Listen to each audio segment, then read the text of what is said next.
Alright, fair enough.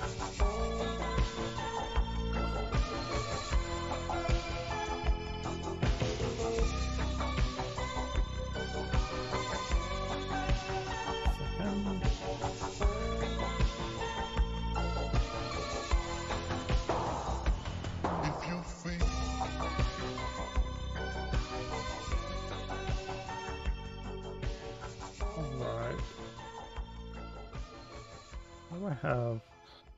Yeah, it's interesting. Huh.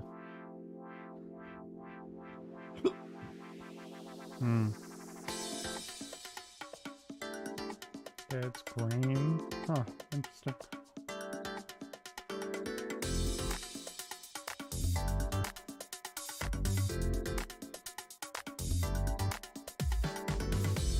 Oh, interesting.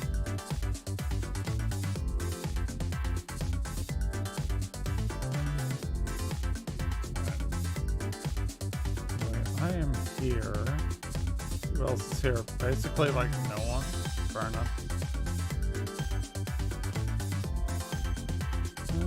Interesting night.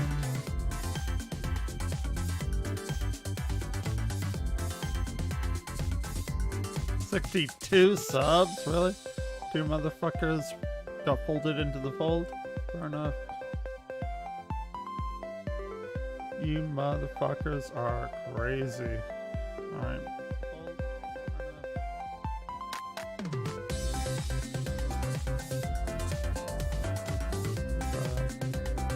Why do I have 2 more subscribers? I don't know. That's fair. That's fair though. That's fair. Alright.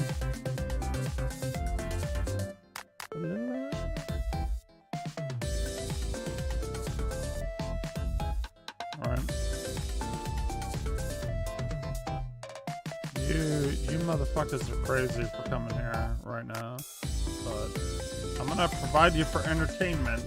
That's what I am. Entertainment machine. Because who the fuck doesn't like watching their life fucking slowly train wreck? Nobody, right? Right?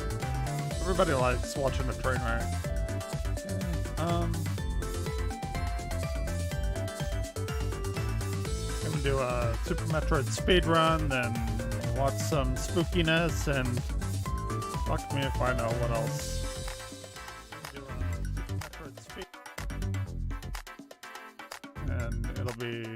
It'll be a thing.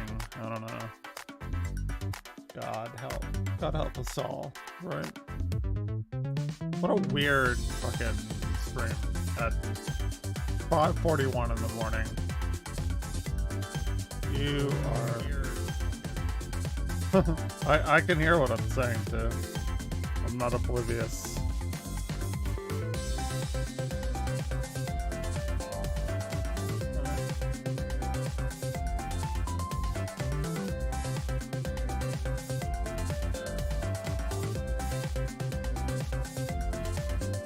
My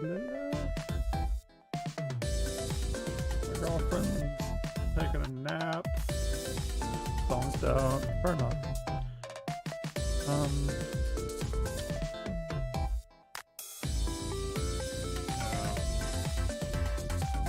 What we got coming up on the Evenglare show?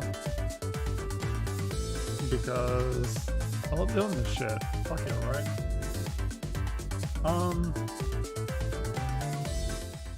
Alright. Fuck it, right? You're here, I'm here. Clearly have nothing better to do with your life. Neither do I. And, that's it. Oh, it's just... Sorry, yeah. I, like, passed out. I'm sorry, man. It's been a weird night. I was very drunk and didn't know how to turn my computer on, and then I woke up, girlfriend is passed out on the bed, and I don't know.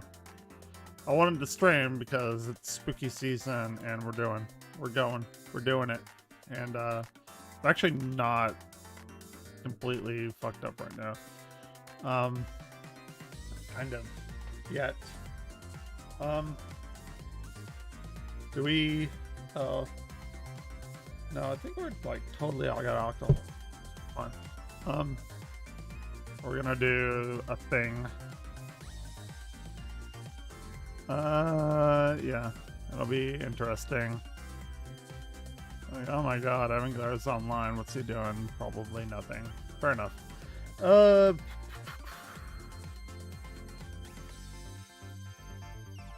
Yeah, it was pretty fun. I didn't know how to log into my computer because I was just fucking wasted as shit. 1A2B3C, like the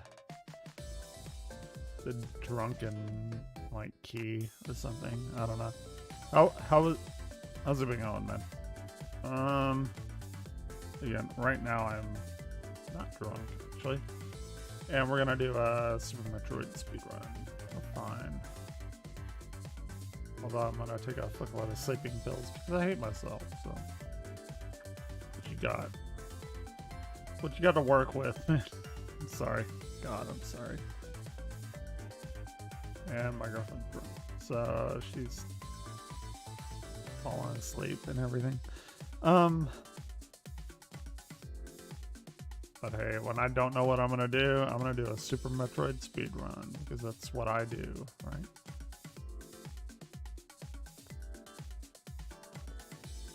How's it going? How was your stream tonight? Don't worry about my stream. You have a better stream than me. 2, 3, 4, 5, 6. Oh, I got flipped. Fair enough. I thought I was on 2. I was only on 1.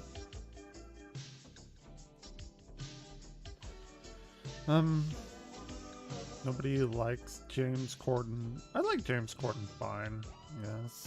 Oh, you can't even see. I can't even see my bullshitness. Sorry, you're supposed to keep me on top of my shit. You're not. I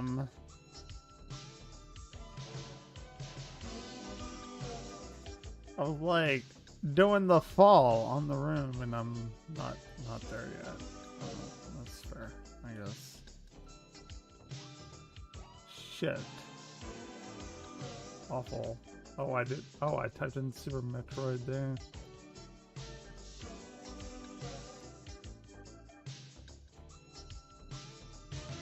I'm like, you can hear me, right? God damn it. Why would you want to, but fair enough. Alright, here we are.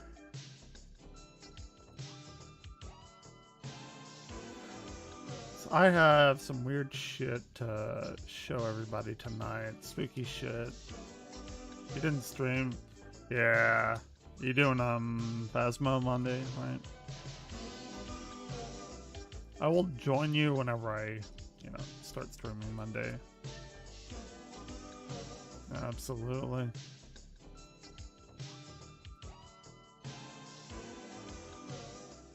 Ooh. This is not gonna be a good speed run. I'm telling you now. Oh my gosh, like it's gonna be an awful speed run. Yeah. It's gonna be fun. We're gonna hunt ghosts. It's gonna be fun. Fun times. Fun times had for all.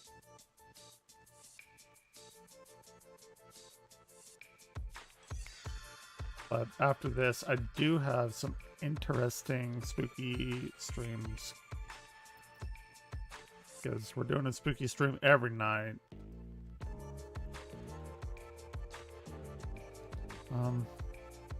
But my parents happen to be out of town this week. Oh my god, so like shitty that I have to say that.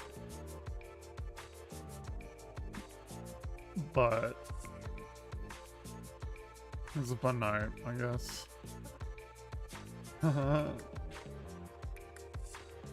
But yeah, we always gotta do a Super Metroid speedrun, right? Even when I'm like half here, half not, yes. It's gonna be awful, but I don't know if I'm gonna do more Yu-Gi-Oh right now, to be completely honest. I don't think I'm in that right state of mind right now.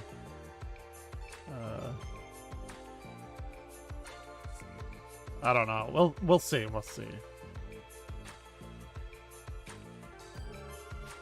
I don't know how I actually got my computer to stream right now.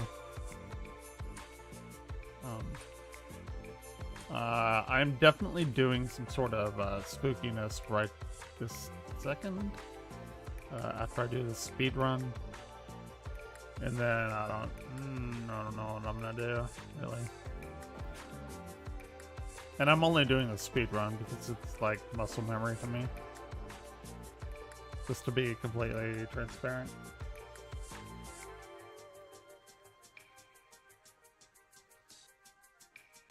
Because I woke up and I was like, oh my god, I didn't stream tonight. Because I couldn't log into my computer because it's too fucking drunk.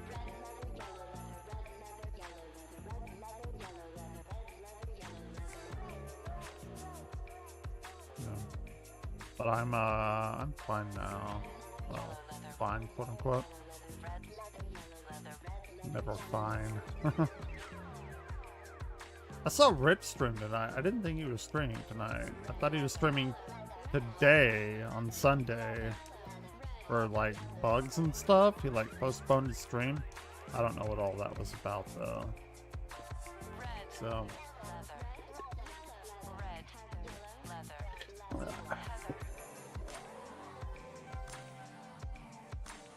that's pretty good. Some good good water. Alright, we're gonna do... Hey, look, I got it. That was the Escape from Alcatraz. First time. If I get below an sub 1 hour, I will be incredibly happy with myself. Oh, I messed up on that one. I should have gotten that one, but whatever. Shit. Yeah, I washed my hair and everything. I was gonna go swim, but then it was really cold. But I should have done that anyway, but I didn't. Fair. Hey, I got 62 subscribers. Look at me. People... I don't know why people are subbing to me. It's for the Monsters review. And I don't know why, but people like that. And I'm not sure why. Somebody said that I should not be let on YouTube because I have very incoherent thoughts. And I completely agree with them. I should not be on YouTube. It's probably Quantum TV. Fair enough.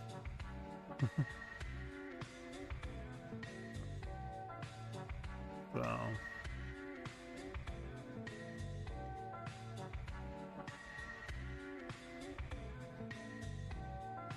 But I gotta put up my other Final Fantasy videos today, and there's some other stuff that I'm gonna put up as well, some like YouTube interviews and things. That'll be interesting, I guess.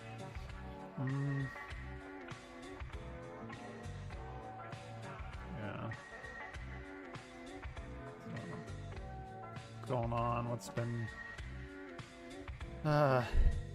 up? Orion.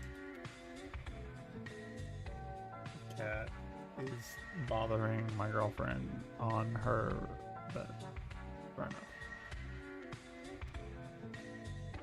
I feel like compelled to do a Super Metroid speedrun every night. I know nobody cares a fucking flying fuck about it, but it's weird. It's like a compulsion. I have to do it every night. It's weird.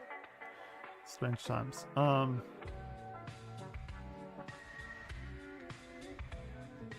But I do have some spookiness coming up tonight. Something that I've never seen. It's strange AI art generated, and I actually have some stories about AI art, and I think it'll be pretty fun.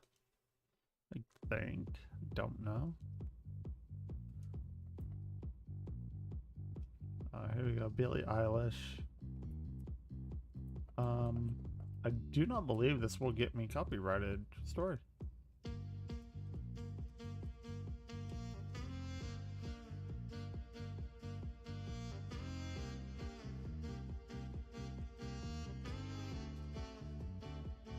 Oh, I don't. Oh shit! I don't have my my saxophone near me. I was playing it earlier. It's in the kitchen. True story. Weird times. Interesting. Oh.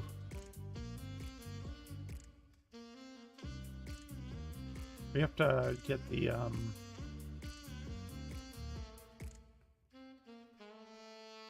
no, we have to get a,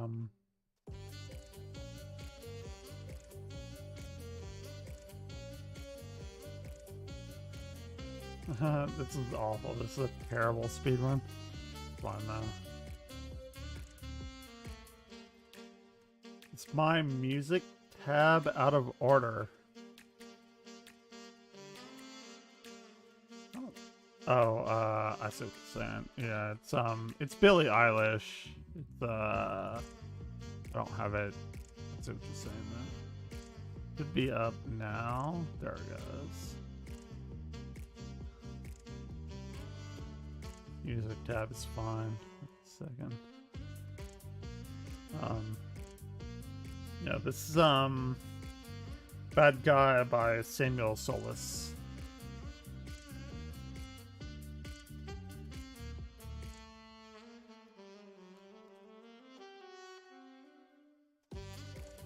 Shit. Ooh, that's awful. God damn it.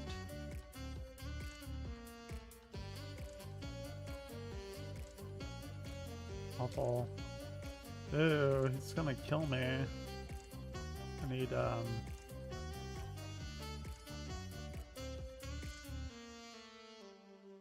yeah, this thing gonna be a PB, I'm gonna tell you that right now.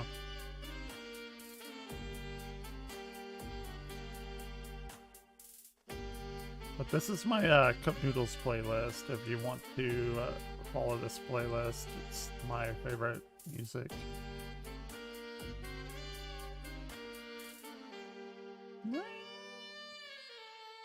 Okay. God, it's an awful speed run. I'll be lucky if I get sub 1 hour on this, but it's fair. Yeah, and look at that. Oh my gosh. I fell down there. Terrible.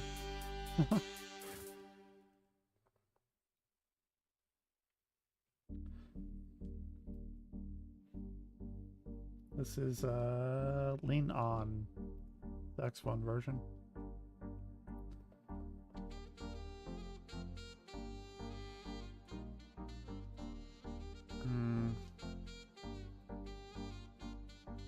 Hold right there and you can escape the enemy.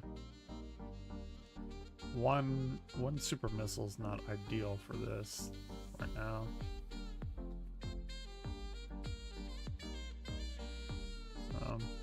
I saw Rich stream today. I didn't think he was gonna stream. I thought the bug thing that he put off was tomorrow, and I was like, okay, Rich isn't streaming tonight. Then he did, so it's I don't know what he did on stream tonight. Shit. Tell like I'm just like off my game right now. There we go.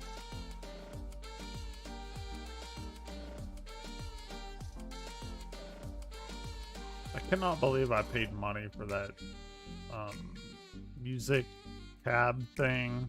I paid like $10 for this guy, and then I found a free one that's just as good. It's like, oh, okay, well, there you go.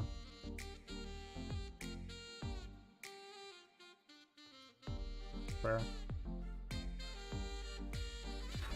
But yeah, fun times.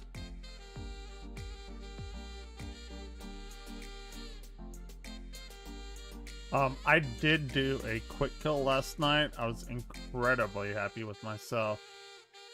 I will try it again tonight. I probably won't get it 100%, but I did get it last night. So if you watched my run last night, I did do a quick kill.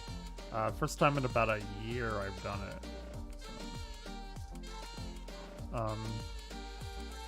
So, I'll attempt it tonight, but last night was a legit quick kill, so I was incredibly excited that I did it.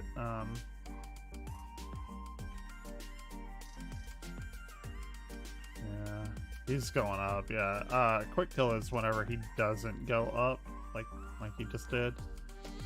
So that's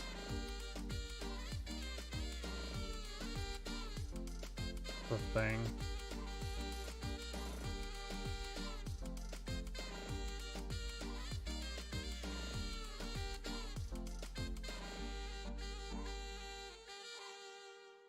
Okay, that wasn't an awful grade.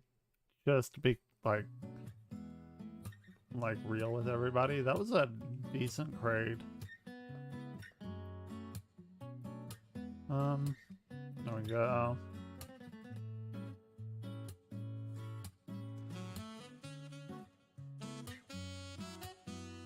Hold on 1 second. Take a drink. Got his water, by the way. It's awful. It's not the interesting.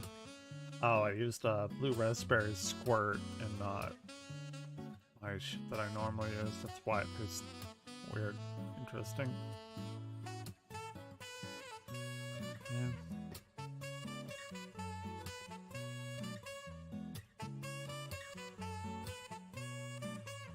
I'm surprised none of the regulars are in here. From Sweden, UK, Norway. Ever got in here? Interesting. Funny that.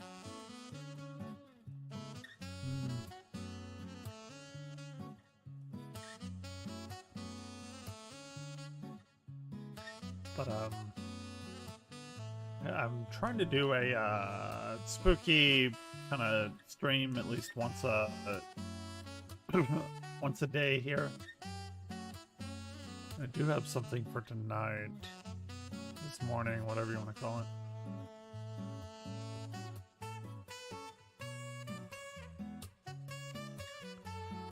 Assuming I finish this, or I don't know, if I die, I'll go directly into the stream.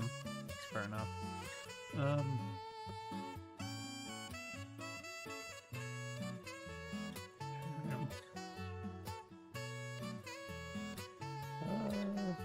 Oof, I did not want to do that. Hopefully that'll work. Nope, it didn't work. Damn it.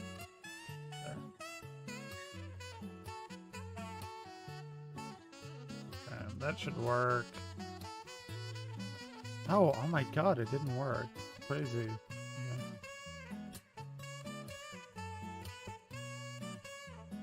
Alright, that will definitely work. Yeah. There's your mock ball. I'm gonna teach my girlfriend how to speedrun Super Metroid. It's gonna be funny.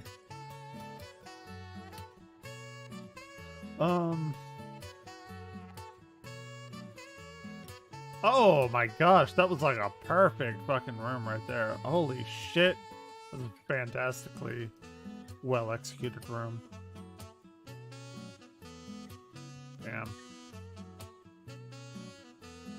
Shit.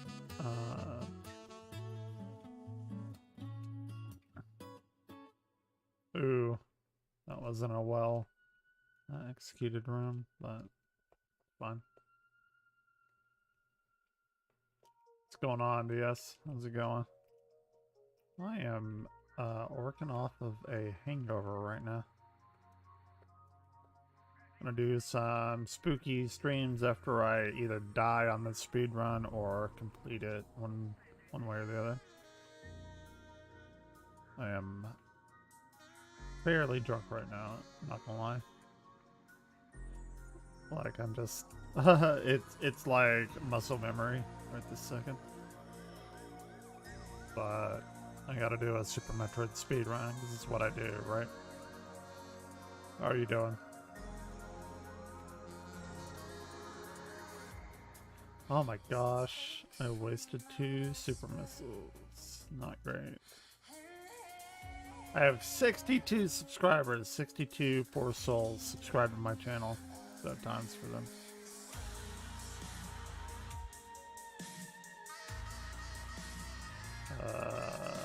But they'll get through it. We'll all get through it. Alright. Hey. Something is happening. Orion! What are you doing? My cat is doing a thing. I don't know what he's doing. There. Alright.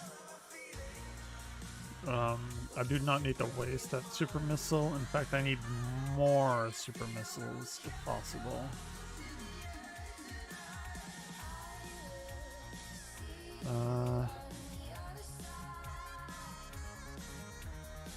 Okay.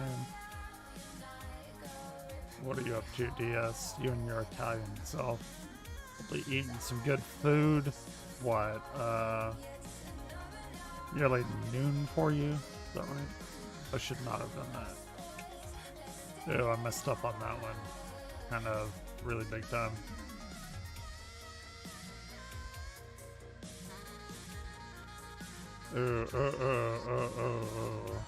I need a super missile because that's gonna throw a wrench into my plan if I do not get one.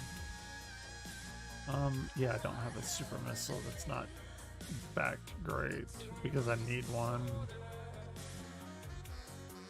Yeah. Not good. Not good for old Evenglare here. Oof.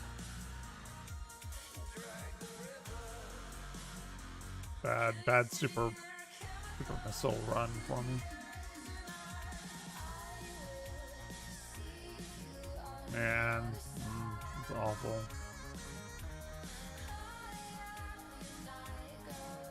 God, it's embarrassing. Embarrassingly bad right now. It's giving me a bunch of energy, which I just don't need. I need a super missile, and it's just not gonna give me one. Oof. Yeah, don't plan on this being a PB. Not a personal best for Evenglare. With the second. Dude, it's like really bad though. Very embarrassing.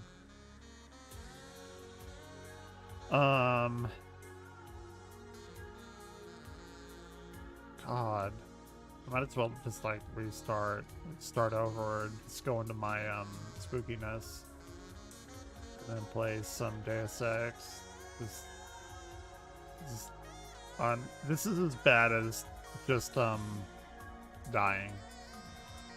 Like, the run is over completely.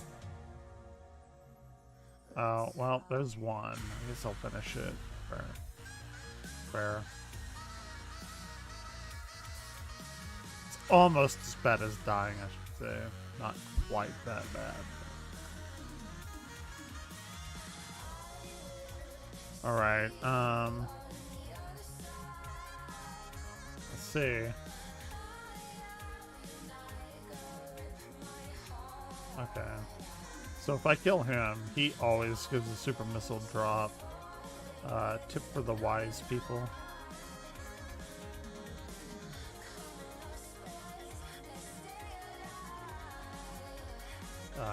And then we can go up there if I can actually get thread the needle there. Okay. Oh my gosh. Why? Okay, I don't know why that happened. That's weird. Didn't have. What's going on with everyone today? Are you doing better than I am? Huh. Okay, and now we have our shit. Around my computer. Robert Ellison.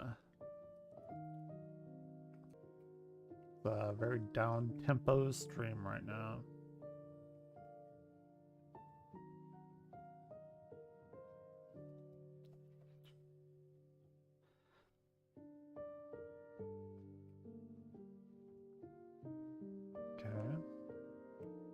I don't think I'll need my super missiles but one more time, so I'm okay. Why is my stream red? Hello? Why is that red? Don't know why that stream is red right now. Very weird. Huh. That's very strange. Why is my stream red?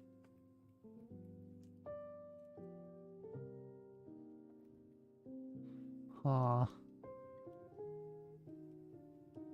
Stream? Are you okay?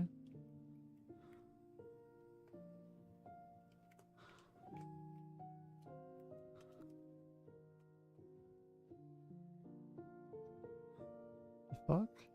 Why is my stream red? Huh. Hold on, I'm gonna restart this motherfucker right now. That's very strange. Huh. Interesting.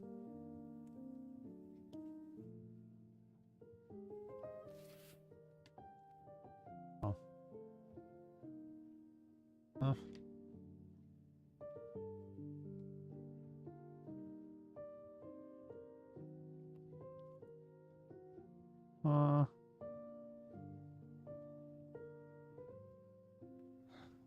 Wow.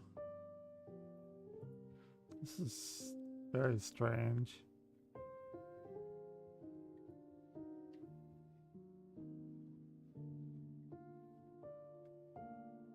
Huh. Okay, it's green now. Okay, that was really very strange. Oh. Oh. Interesting. Very strange. Okay. That was weird. Yeah.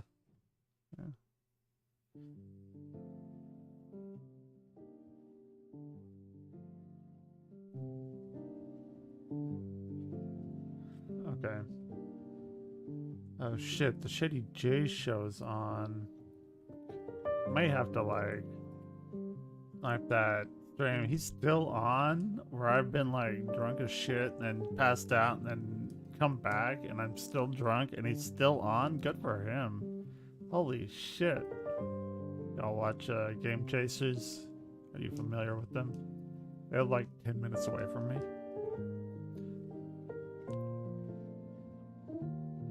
I have some interviews with them and stuff too. Pretty funny. Back when I was a wide-eyed lad and I cared about shit and stuff.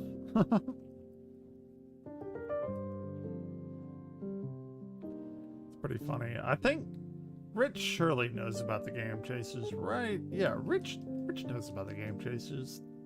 Clearly. Man. I wish Rich would go to conventions and stuff and do stuff with people because like I'd love to get an interview with him. Oh shit. I fucked that up, didn't I? Yeah, I fucked that one up real good. Yeah, Evenglare. I know not to fire whenever I'm running.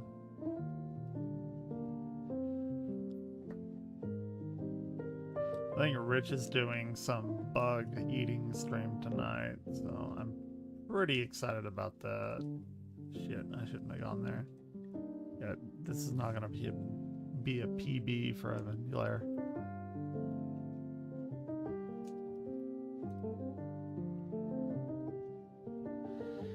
But I'm actually about to go get some more water here in a second. Very important for my perceived health.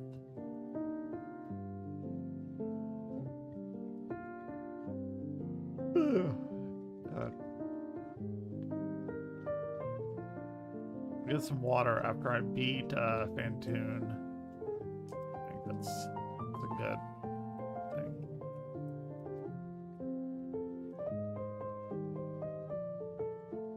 Okay, kill him, freeze him, don't kill him.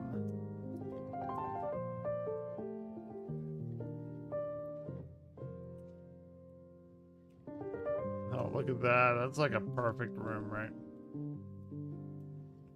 Ooh, that was not a great thing to do. Okay.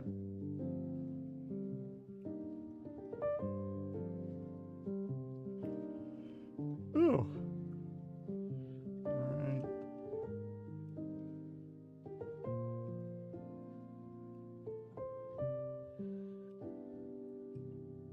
a bid that you might want to watch. Okay, yeah, absolutely. You can do that.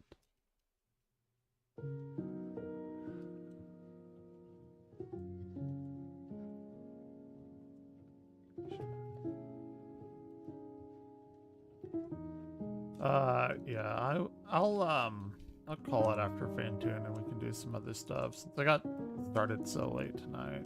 Shit, I went the wrong way. We'll call this a Fantoon run. It's not a thing, but I'm gonna make it a thing right now.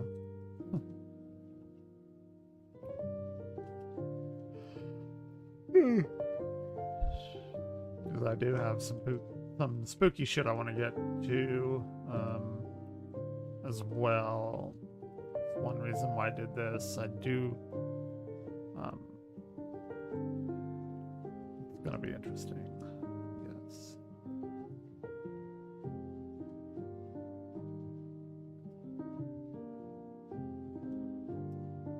But yeah, I can watch the Yuga thing later at some point.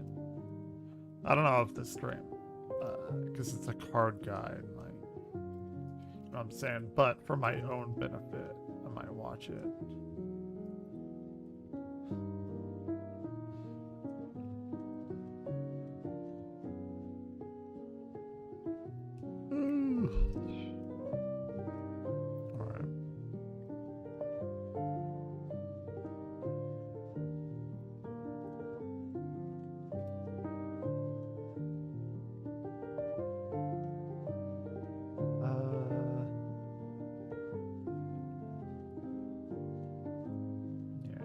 This is not a good speed run, one way or the other. Fair. But there is some interesting spooky shit that came out today that I have not watched yet that I saved specifically for this stream. Believe it or not, like I actually had a plan and shit, but I got drunk. So.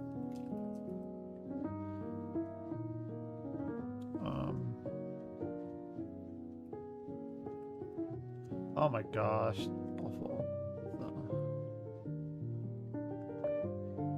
Okay.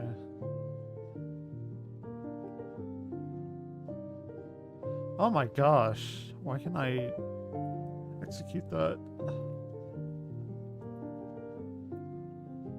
Press up and then you press right and jump, and I apparently cannot do that in that order. It's fair.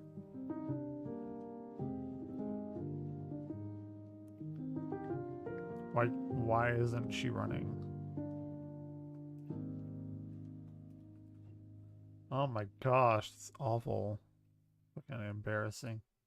Embarrassingly bad.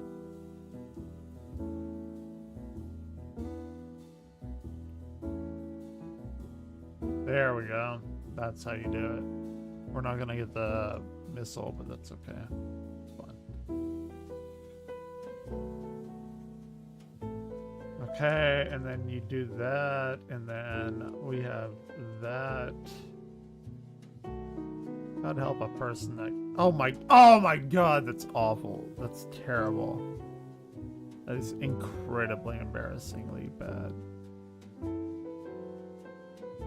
Man, oh my gosh, I haven't done that in a little while.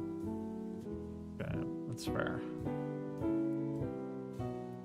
Oh my gosh, awful.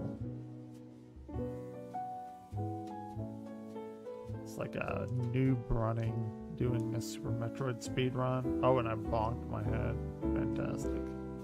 Yeah, clearly this is not going to be my best run.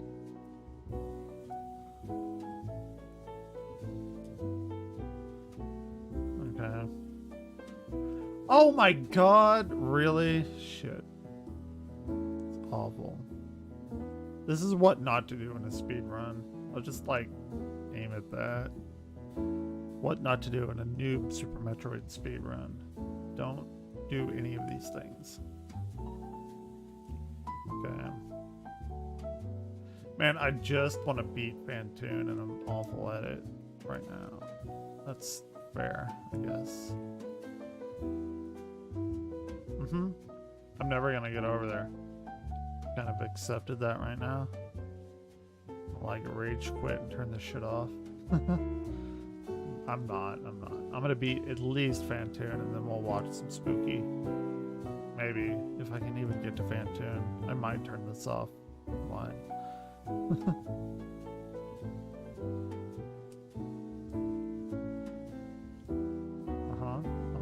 Okay. We got it. Okay, we got it. Alright, fair enough. Fair.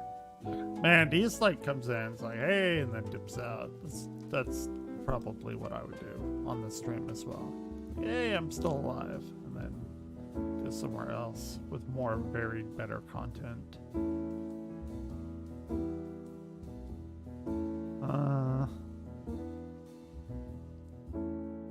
Okay, I have two tanks and 25 energy. I should be okay.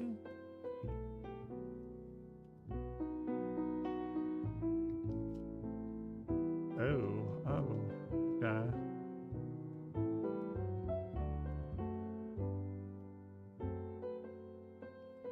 Takes 3 missiles. Fair.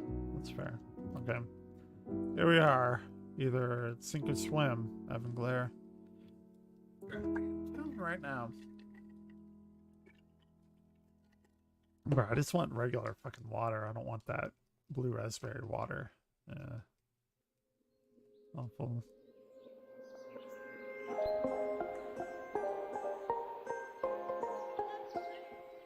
Okay. There is a spooky thing that I do want to watch. It's spooky AI generated art. And on Twitter, I've been like getting the art community like up in arms because they thought that robots would never come for them, and they kind of have. And I think it's fucking funny as shit. The art wasn't made with passion. Yeah, well, it's still taking your job because they're winning art shows. Like, oh yeah, it's county art festivals. Yeah, well, this is just the beginning of it, so have fun with that.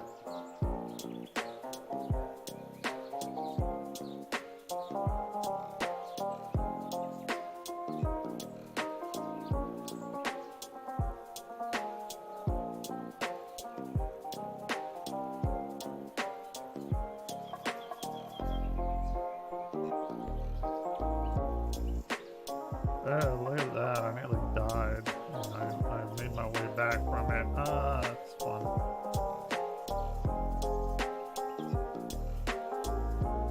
One way or the other, he's gonna beat me or I'm gonna beat him, and we're gonna watch some spooky shit. So, I think that's about to happen.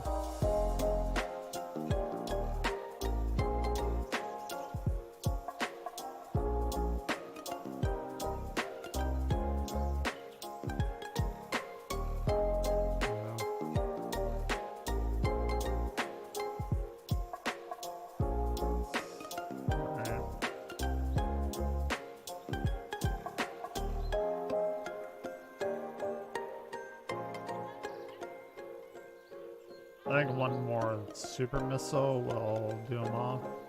Pretty sure. Oh, he got a big drop, big energy drop, 2 big energy drops. Very nice.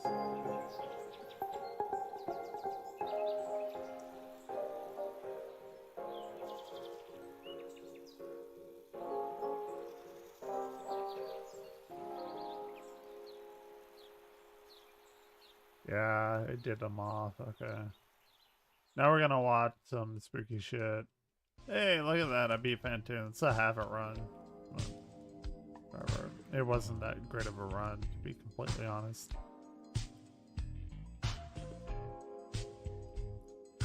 I'm gonna go more water. Maybe chug some sleeping pills because I hate my life. And, yeah. Well, that was fun. That was fun. Anyway, I will be back in like 5 minutes. Why does it wanting me to access my Stream Deck account? It's very strange. Anyway, yeah, I will be right back. Give me like 3 minutes or something. and it'll be fun. We'll have some fun times.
And back.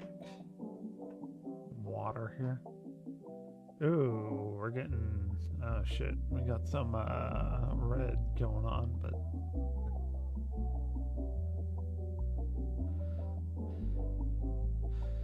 Okay.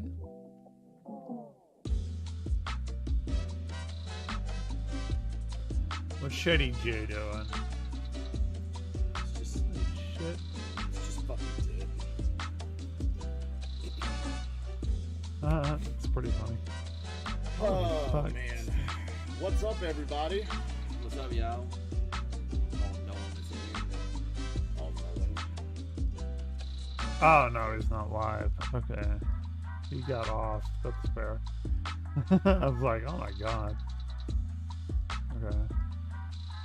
He must have just got off because he was on a little while ago. There.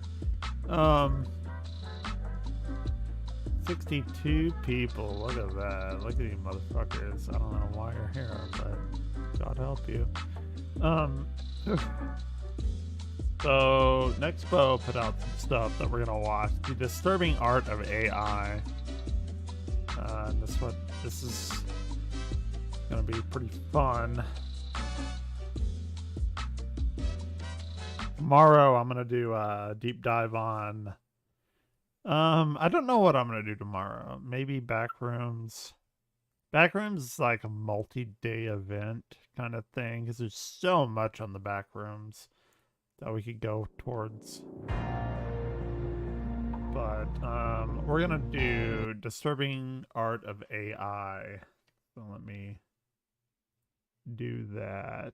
And we're gonna have a spooky time. Spooky, scary skeleton time.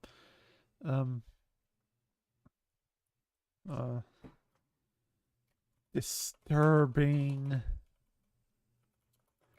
AI art with Evenglare and Nexpo. It's gonna be interesting. Let's go. Let's do it. Yeah, I've pissed a lot of people off with AI art, and it's pretty funny. I think it's hilarious to me. People, I mean, so many people hate me on Twitter now because the people that had art, they're like, "Oh my gosh, this is art. This isn't art. And art's just stealing from people." And I asked them, like, "How's it stealing from people? Give me like the most basic code of AI and explain it to me, and nobody can do it. They're like, it's stealing from people. It's plagiarism. Okay, how's it plagiarism? I don't know, but it is. It's stealing people's art because I heard it somewhere online and it's bad. Like, well, you can't tell me about deep learning, so I'm not gonna believe you about that. Sorry. Pretty funny times. Good times. Alright, final. Good. Oh, I gotta change mine. You're falling down on me. And Zoro told me not to change my title. Got you. Yeah. Oh shit. Look at that. Zoro, that's my title. No, it's AI art. Disturbing AI.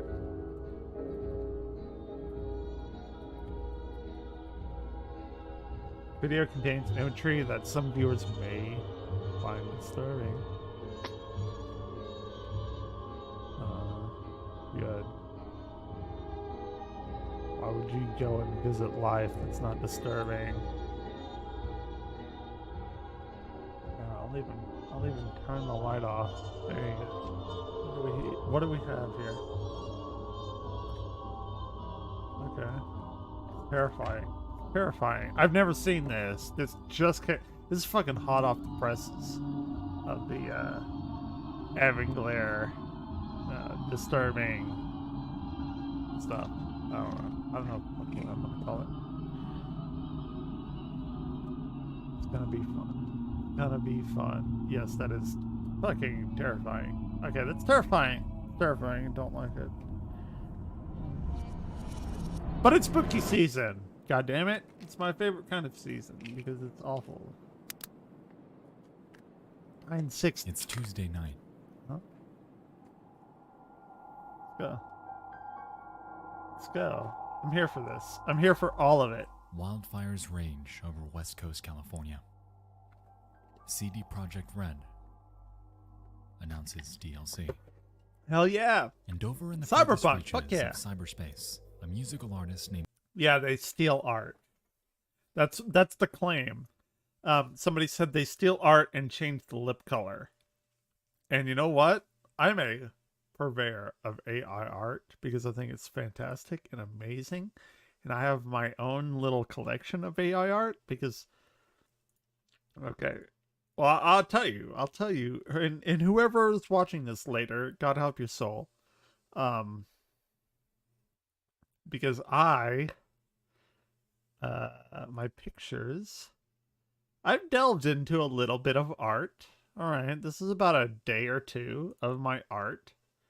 When I was in college, I tried to draw Link, and it's not great by any means, but it's a thing. This is my little, like, purview into art that I tried to do. I don't think it's fucking terrible, even though it is fucking terrible. Fair enough, but it's my Zelda realism art stuff. That's not Link or anybody. It's my own little character. And then I got into like Google SketchUp and some stuff that I did for cosplay and everything. That's not neither here nor there. But I've delved a little bit into art. Fair enough, I think. I'm not just completely the worst thing ever to hit humanity. And my AI art is stuff that I could have never dreamed of in my life. Just letting you know. Synth Mage AI art. I like Rubik's Cubes, and I like synth, and I like cyan and magenta, and then that's what I fed my AI art and came up with this kind of shit.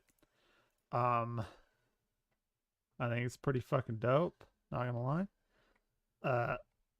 And I could have never made anything like this. I don't know who that stole this from, that people claim, but if they give me the artist, I will definitely credit them because I've never seen anything like it. And apparently it's plagiarism, but I don't know from who. So, let me know if you know who it's plagiarizing from, and I will give them credit. But so far, nobody has taken me up on my offer, so don't know. But Synth Mage, I was like, oh, Cyberpunk Mage, Cyan and Magenta. That's basically what I fed it. Oh, and playing a soprano saxophone, it doesn't know how to like render soprano saxophones, so it kind of makes it like a shotgun, and I don't really know about that. But anyway, yeah, that's this is what it gives me. That's apparently like stolen art. I don't know. Is it stolen? Where is it stolen from? Because I will definitely give those people my money, but I don't think, I mean, this is like Evenglare shit, so I don't know who this is stolen from, if they've created this. So, that's kind of saxophone like, a little bit, but not really. I mean, kind of one way or the other. Yeah. So if you are a per like if AI art is your purview and you do not like AI, tell me exactly why and give me the code. Give me the code to AI, and explain how it's stealing and not just taking inspiration from other artists, and I will 100% give you credit on that. But if you can't do that, then you should kind of shut the fuck up and sit down, because you have no idea what is happening behind the code. Sorry.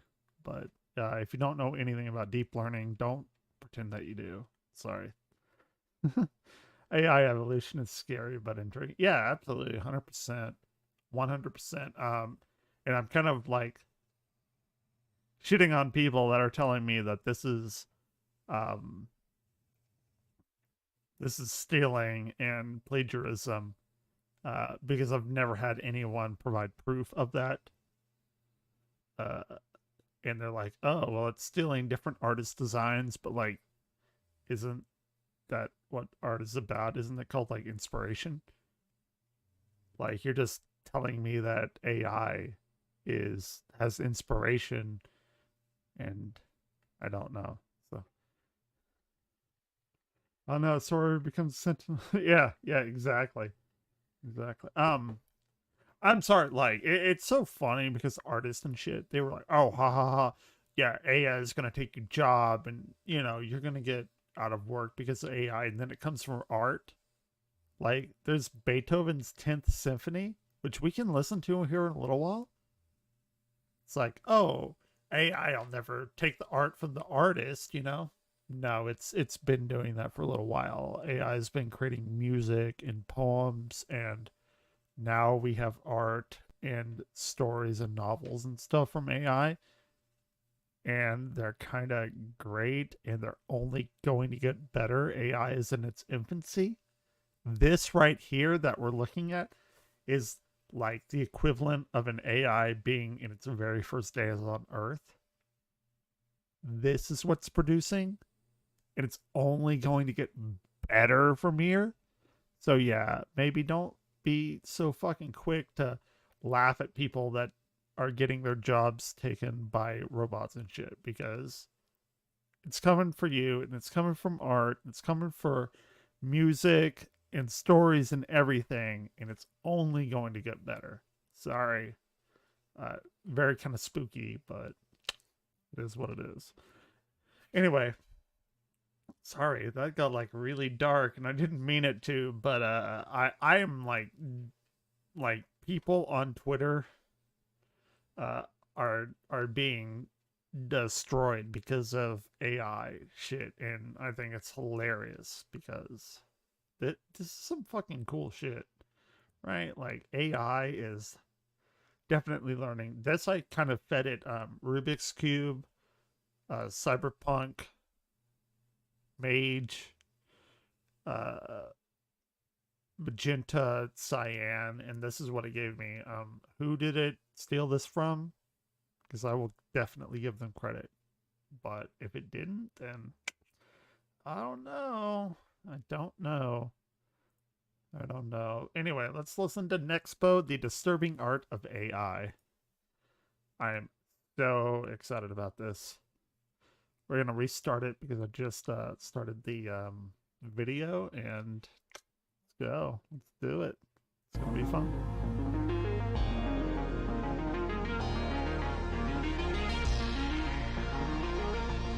Probably. You should try it. You should try it. 100%.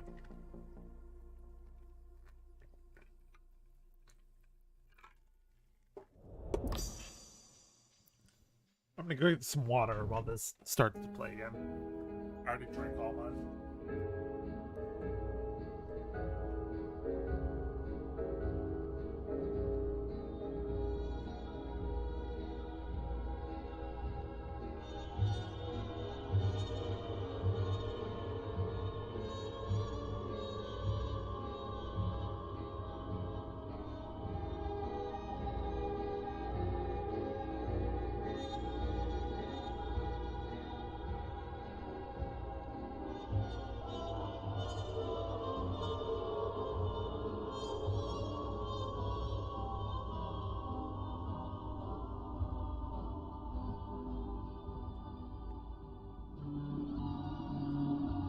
Okay.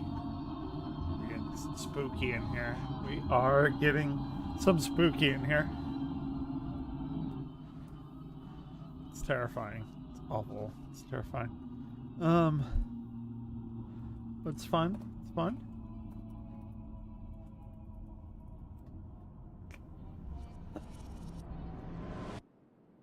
The disturbing art of AI. It's Tuesday night.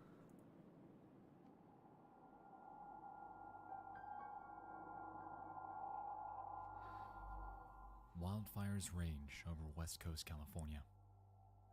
CD Projekt Red announces DLC. By the way, my game of the year right now is Cyberpunk 2077. I know it released 2.5 years ago, but I swear to God, I've been having the time of my life with Cyberpunk 2077. I was the guy that bought it for PlayStation 4, and it was awful. It was a piece of garbage. In fact, I actually had a lot of fun streaming it on PlayStation 4 because it was so broken. Yeah. Give me AI sorts. There's a bunch of different AI. My favorite that I've done is shit. I can tell you. Okay, they'll give you 20 images, but it's on Discord. But you have to pay for it after that. But the images that I got, the ones that I showed you, are from this. And it's called should I have Ruby? I have a bunch of things. Metroid Dread speed running while Shane podcast, Famelot, Destiny, Tea Time, Smokehouse, Saxophone, House Senate, Thanos Kingdom, Gwion. Did I not? Oh my gosh. I may have like noped out of that. God damn it.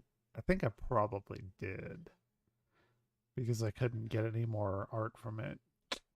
Shit. Fuck.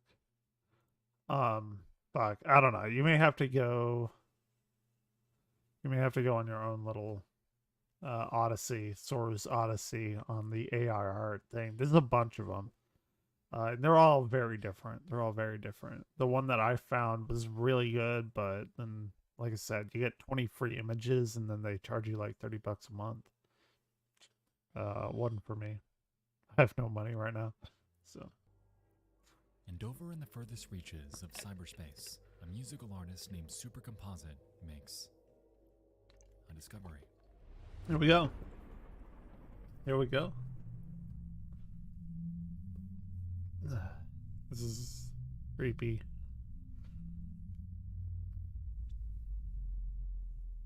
She experiments with AI-driven art, made possible through inputting text prompts into machine learning systems like Stable Diffusion, DALL-E, and Midjourney. Dolly. Dolly 2. Dolly 2, that's what you want. Search for Dolly. You can do, in fact, we'll do it right now. You know what? Dolly 2. We will do that shit right now. I will make the last image of humanity. Or have I done this? No, I've done this before, right? Yeah, I've looked up Dolly for sure, 100%, 110%. And like anything, Hold on, I'll do it right now. It'll be fun. Who's Andrew Stark? I don't like that guy. I don't know who that person is, but I'm gonna use his account because he's definitely not me, 100%. Definitely not me. I actually don't have a phone number, so I can't do it, so never mind. True story, I don't have a phone number. Even if I did, I couldn't play Overwatch 2. Kind of pisses me off because I have a Cricket phone, even though I don't have a phone number, and they will not send me a code on Cricket, so I'm gonna have to use my girlfriend's phone number. Very, very sad. at first, everything seems to be alright. Okay, what do you got? Animals. Landscapes, Yeah. trees, the human form. The potential of AI-driven art is endless. And so she decides to push the boundaries of what Okay. this system can do, and inputs the following. Sure. We've known each other many years, but this is the first time. Brando -1. The last name of Marlon Brando. Sure. A prompt that will surely test Sure. the absolute limits of the capability of artificial intelligence. Curiously, she enters a modifier, -1, also known as a negative prompt weight, which informs the AI that they're seeking a picture as conceptually far away from the prompt as possible. Okay. To be frank, it's an Go. interesting thought experiment because it makes you wonder how exactly AI views the world and what it considers the opposite of everyday things to be. Yeah. I mean, what do we consider the opposite of everyday things to be? If I asked you what the opposite of birds are, what I would would you say, say? I would say fish. Am I wrong? What is the opposite of a bird? I would say fish, right? Like, I think that's a pretty grounded answer, right? Birds fly, fish swim. Flight is the opposite of swimming. I think that's a pretty grounded answer, I think. Let's see what the opposite of Marlon Brando is. You know what? You know what? What is the opposite of Evenglare? Look at this. Here, what is the opposite of Evenglare? This guy, this happy guy right here. Look at that. That motherfucker. The opposite of Evenglare. If you type that into a prompt, you're gonna get these happy people right now. I hate my life. Let's go. Supercomposite sends off her prompt and lies in wait. Okay.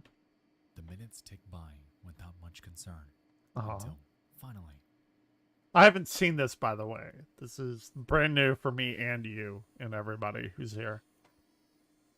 It's the opposite of Brando, Marlon Brando. The opposite of Marlon Brando. That's fucking terrifying. innocuous, yet interesting that the opposite of Marlon Brando is perceived to be an abstract skyline. Written on it appears to be two words, Digita and Pintix, and in the Pintix. background appears to be text on a white page. Okay. Curious, she ponders if the inverse of this photo would result in a picture of Marlon Brando. Ooh, that is a good. So she inputs another Yeah. prompt and sends it off Ooh, that's into the interesting. vast unknown. That's interesting. This guy's good. I'd love to be this guy's channel. He's very good.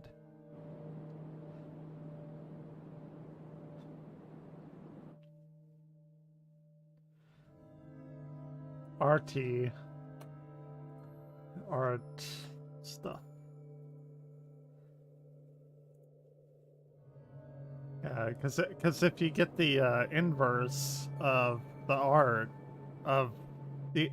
If you get the inverse of the thing that it gives you, it should give you a perfect photo of Marlon Brando. Right? I mean, that's. Before them were 4 images of a highly uncanny, older woman with severe rosacea on her cheeks. She bears prominent cheekbones, I don't has like that. dark-colored hair, and can be seen within a living room, in what appears to be a hospital, in a bathtub, Oof. and against a green wall with just one discernible word above her. L-O-A-B. Loab. Or Loeb. Loeb. Loeb. Over the next few days, Super experiments with their creation, curious Oh about my why God. and how Loeb exists. Jesus She Christ. eventually employs a method named AI image crossbreeding to combine one of Loeb's photos with a completely separate one that her friend created. However, instead of this combination resulting in Loeb's demise, or innocuous photos involving this tunnel, what comes to fruition is something a bit more Oh my gosh. Okay. grotesque. I'm like in for a There was penny, some in kind for a of emergent pound. statistical accident. Something about this woman is adjacent to extremely gory and macabre imagery and the distribution of the AI's world. Been watching some horror movies. Cabin Fever. I feel like that I've seen that. Have you ever seen Cabin in the Woods? Highly suggest you watch that one. Yeah, tell me some horror movies. Should I watch those? Tell me what are good. I love, man, I live for October. It's like the only reason I'm still alive is because of October. I fucking love this shit. I'm so excited to do streams in October. It's gonna be so fun. Knowledge. Since Loeb was found using negative prompt weights, her Now- gestalt is made from a collection of traits that are equally This is- far away from something. Oh my god, this is terrifying. This is awful. This is actually terrifying. I'm glad I already slept. This woman is adjacent to extremely gory and macabre imagery in the distribution of AI world knowledge. Loeb was found using negative prompt weights. Her gestalt is made from a collection of traits that are equally far away from something. Almost all descendant images contain a recognizable Loeb. Cabin fever involves a flesh-eating virus and it's very gory. It sounds like right up my alley. I'll have to watch it. I'll have to give it a watch. I'm definitely like, again, in for a penny, in for a pound kind of thing. But her combined traits are still a cohesive concept for the AI, and almost all descendant images contain a recognizable Loeb. This is strange. This is incredibly In strange. every image, Loeb is distinct and embodies the physical manifestation of the repulsive and uncanny. Huh. This AI is somehow creating images that perfectly encapsulates what terrifies us, wrapped up in a myriad of situations like family portraits. What's the first and second one? Okay. I've never heard of them. I'm usually up on that kind of stuff.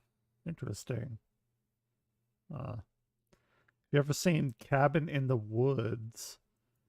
Loitering within an office Nightmare building, Fuel, okay. looming over children like a reincarnation That's why we're of here. Jesus Christ. And God. often standing by after what appears to be It's awful. a murder. by Jesus her own Christ. hand. Holy shit. They had to blur out the image of the AI art. It doesn't stop there, as the correlation between Loeb and the idea of malformed, mutilated imagery was merely beginning Okay. to take root. I'm like all here. The Angel Hallway Yeah, watch Cabin in the Woods. Highly suggested. I think I asked this last night, but I'll ask it again. What's like the scariest movie you've ever watched? Anyone? If you're watching this later, because I am recording this right now, this is a video, quote unquote. It's not gonna just be my stream. I'm gonna like make this into an actual video. I think the most disturbing horror movie I've ever watched is Hereditary, just because it goes very, very, very, very deep into Satanism and satanic cults and stuff, and it's creepy generally, but you can take the rabbit hole down there and it gets like even creepier if you watch it. So It's fair. Babadook. I haven't seen Babadook. I've heard good things. By good, I mean scary things about it. I'll have to watch it. I'll have to watch it definitely. I don't know. Maybe tomorrow. Who knows? I may put it on, but I've heard pretty good things about Babadook. Plus Loeb also produced art. Have you seen Hereditary? Hereditary will kind of fuck you up. It'll fuck anyone up. Not gonna lie. With such copious gore that probably very few people want to see them. Okay. But here are two. Oh I my don't feel comfortable gosh. posting the most disturbing ones. They're borderline images of dismembered. They're borderline snuff images, dismembered, screaming children. Oh my god, it's awful. Angel Hallway plus Loeb. So Loeb is like fucking disturbing shit. Okay. Don't type in Loeb. Screaming children. That's awful. There's something moving to me about these grotesque scenes and the desperation, panic, and sadness Holy that they convey. shit. Again, these are produced with I haven't seen this. We're like going down the rabbit hole. Okay, I haven't pre-watched any of this. other images as inputs and no text. They're the result of crossbreeding of images of Loeb with pictures of other things. Jesus Christ. That's awful. That's fucking terrible. We're gonna have, after this, I'm gonna have to go to Dolly and we're gonna have to type in Loeb, right? The images that result from crossing Loeb with other images can in turn be crossbred with other images. The AI can latch onto the idea of Loeb so well that she can persist through generations of this type of crossbreeding, even without using the original image. Wow, that is fascinating. That's fucking fascinating. It is the same image crossbred without even referencing Loeb. This is like some sort of nexus point of anti-imagery, if that even makes sense. That's crazy. That's crazy shit. From here, their journey down the Loeb rabbit hole continues. As referenced, her persistence in existing within each resulting photo is striking, and even when they try to get rid of her, to distort her out of existence, she remains in immensely uncomfortable scenarios. Crazy shit. Crazy shit. With a child clinging to the human form, Oh my god. locked in time. Holy as a shit. statue, Oh my gosh. deformed by unknowable technology, lurking, watching from the dark. Oh my gosh. This is some crazy Trapped shit. within a Stephen Gamble canvas, painstakingly out of place, abandoned as a lifeless child, trapped in the deep blue, It's like all the same kind of frozen in eternal pain. entity or something.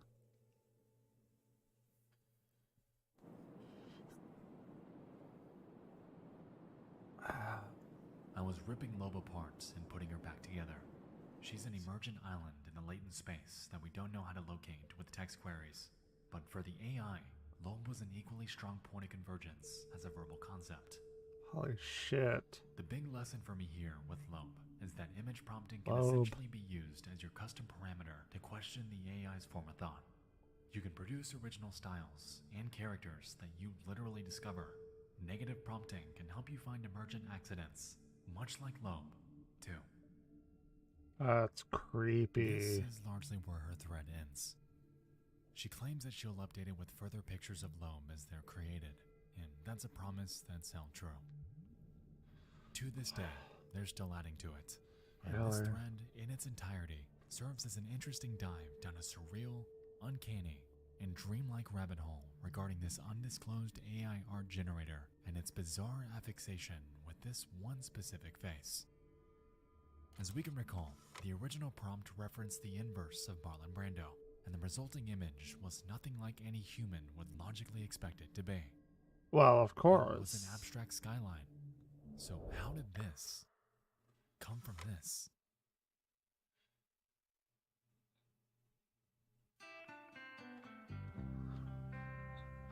Oh.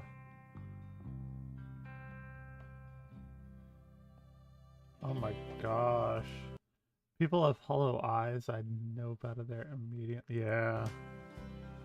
Interesting. It's so fascinating to me as a scientist.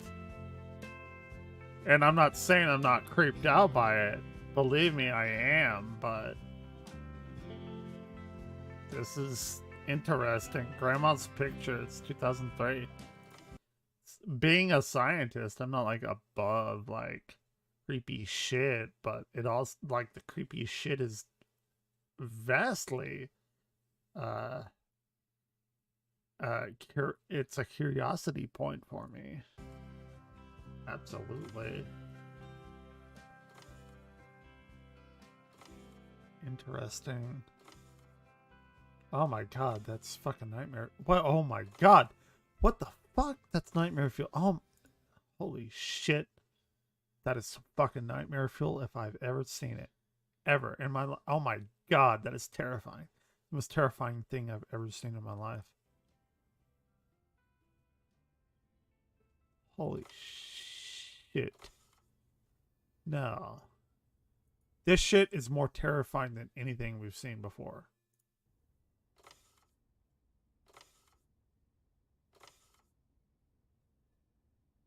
Holy fuck. No. Oh my god. The fuck?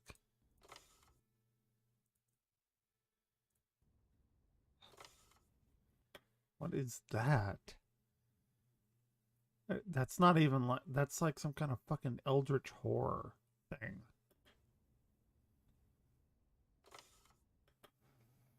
Jesus Christ. That's fucking horrifying. It's horrifying.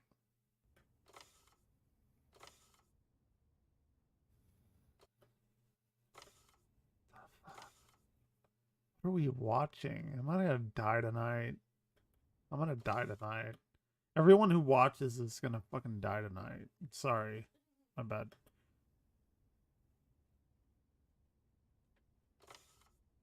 Oh my god. It's like you never left. What? What?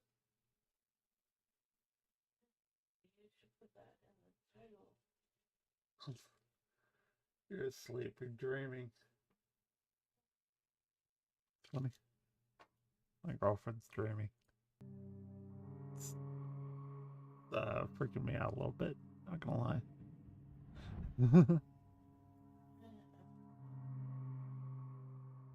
Oh my god. It's fucking nightmare fuel. Why are AI creations so unsettling? What is it about these images that causes this inexplicable dread? The program I was utilizing to make this slideshow and throughout this entire video was Stable Diffusion, and in the process, I learned quite a few things about it. When you make your input too specific, you may happen upon exactly what you're looking for. The AI is, in a way, constrained by what you feed it. However, if you take away the specifics in your prompt and really allow it to spread its wings and create something for you,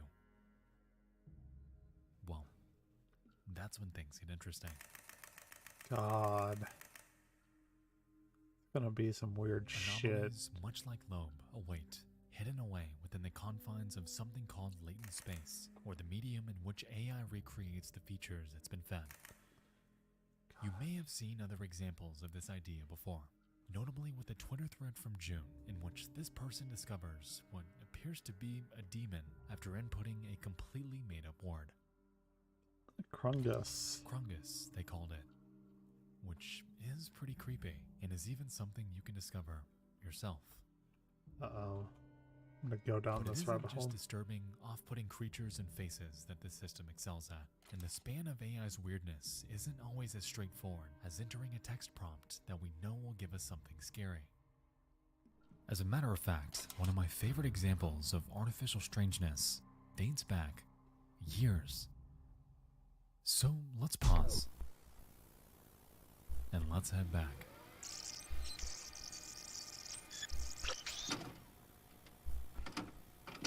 Uh-huh.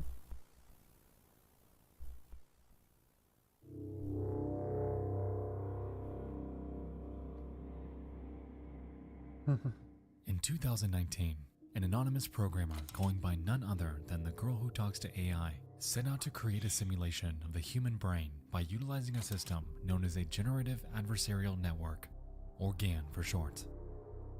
GANs essentially become trained through machine learning to take in millions of existing stimuli in order to recreate an idea. In this case, the system was tasked with creating a face, and after prowling through millions of existing photos, it spit out this one. Interesting. The Very programmer, strange. however, had a curious idea.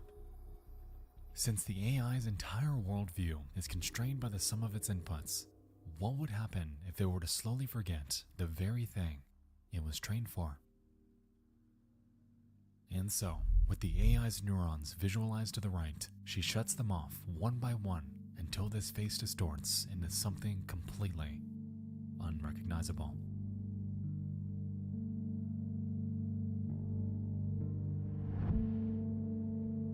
Weird. I don't like it. Getting spooky in here. Fuck that. Fuck all of that AI Elden Ring. Nah. I ain't doing this. Nah.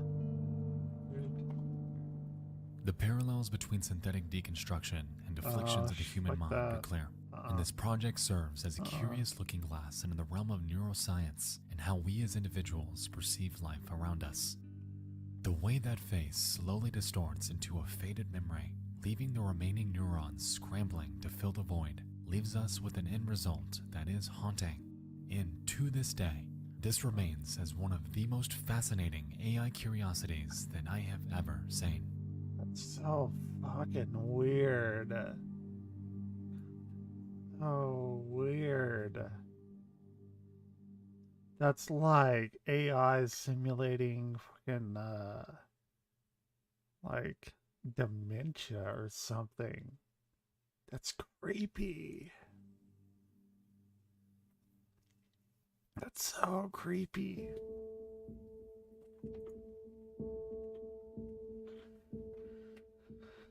Loeb is an eerie case study. Loeb. Someone that has successfully cemented herself in the online sphere. And while the reason behind her conception and why this AI somehow latched on to her oddly specific facial features and tied them to macabre, disturbing imagery is currently unclear.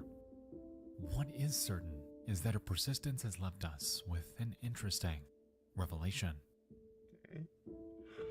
We know that AI knows how to create subjectively beautiful synthetic art through mere text prompts, generating some of the most striking examples of the sheer potential of modern technology.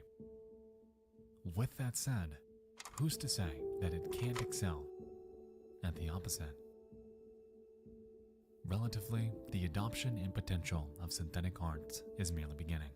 And with the advent of Loeb freaking so many of us out, what else is hidden away within the vast abyss of AI? Yeah, we are so freaked out by what AI can do now that AI is in its infancy. It's in its infancy. And it's already this good. It's insane. And how will this impact us when we find them?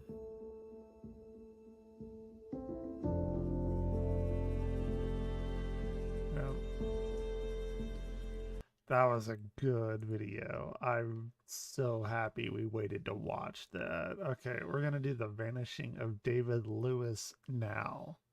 Let me stop this recording. Thank you for watching, and I will see you later.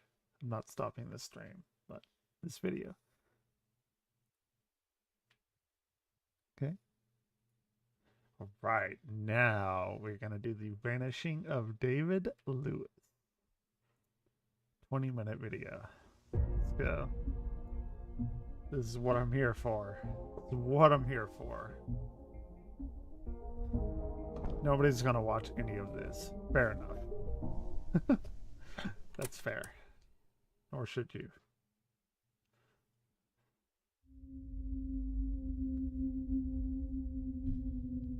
This On is January 31st, vanishing of 1993, David Lewis. the wife and daughter of a Texas man named David Lewis would return home to discover him nowhere to be found. Soon after and across the country, an unidentified man would be spotted walking down the side of a highway before being killed in a hit and run. Oof. It would I live in Texas, by the way. Texas is really big, but in the grand scheme of things, a little bit close to home. take over 11 years for these stories to converge. The disappearance, as you might expect, was sudden and abnormal, but shine light into the possibility that David Glenn Lewis just might have been hiding something. Really? I bet he is.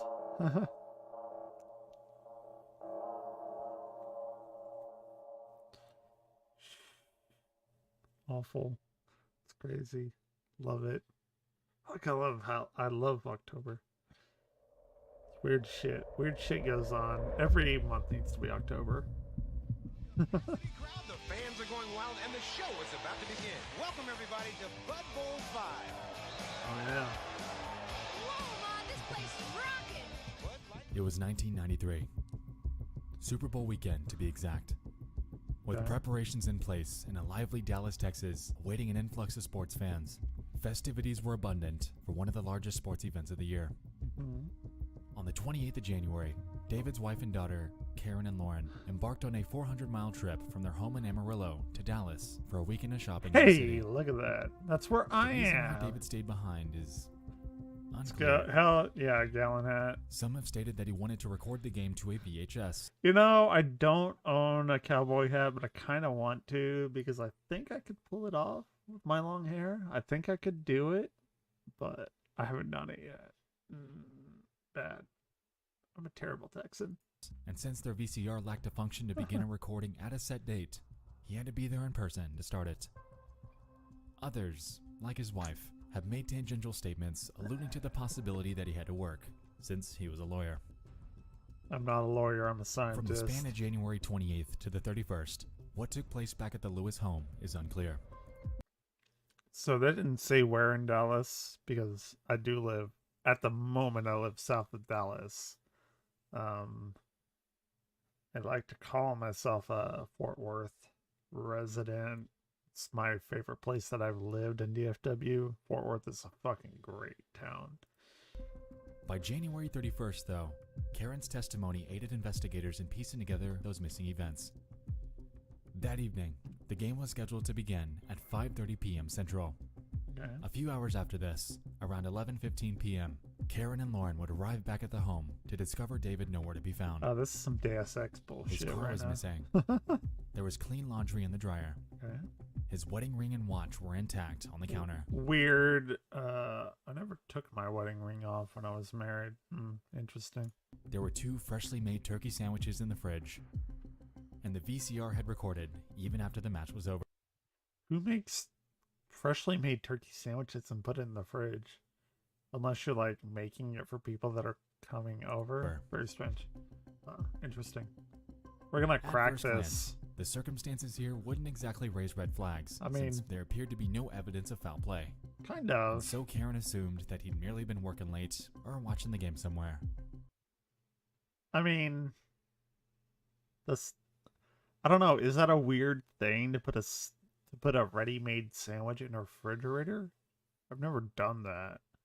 If I'm gonna make a sandwich, it's for people that are there, or I will make it when they get there. I don't make a sandwich for people that are coming. I don't know. It's weird, strange, interesting. And would Okay, return soon. fair enough. David Glenn Lewis never returned home again. I don't like that. One day later, It's weird. Strange. his wife would officially report him missing. Strange. Strange. Okay.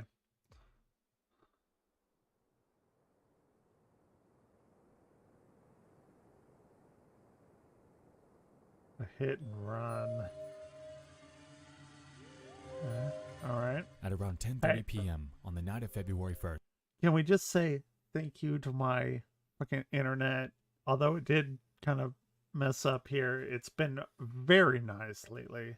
Thank you, internet. A motorist on State Route 24 in Yakima, Washington encountered what they believed to be a man walking on the side of the road. Since it was so late, his actions were cause for concern, since it wasn't exactly common to find people hitchhiking in the dead of night. Right. While it was hard to tell, they believed that the man was dressed in military-style clothing and work boots. Following this odd encounter, they found a safe spot to make a U-turn so they could loop back around and check up on him. When they finally managed to get back, they discovered his body, but it was lifeless on the side of the road. Oh my A god. Chevy Camaro was also allegedly spotted fleeing the scene when they approached him. However, attempts at catching the plate information were unsuccessful. Holy shit. After this discovery, they rushed to file a report, and police arrived on the scene shortly after. So messed up. Investigations into the body found that there were no drugs or alcohol in his system, and there was unfortunately no form of identification, leaving him stuck as an unidentified John Doe.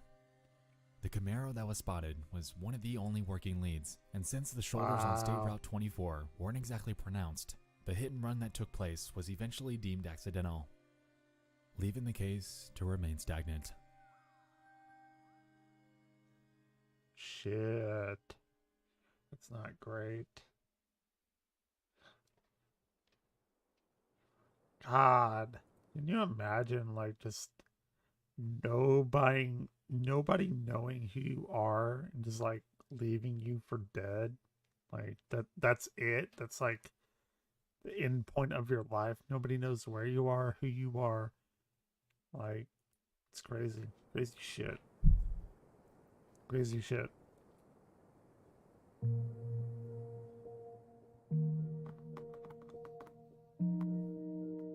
Conversely, back in Amarillo, the investigation into David Lewis was Headphones just went off. ramping up. The very next day, his red Ford SUV was spotted outside of the Potter County Courts building, a mere 10 miles from the local airport.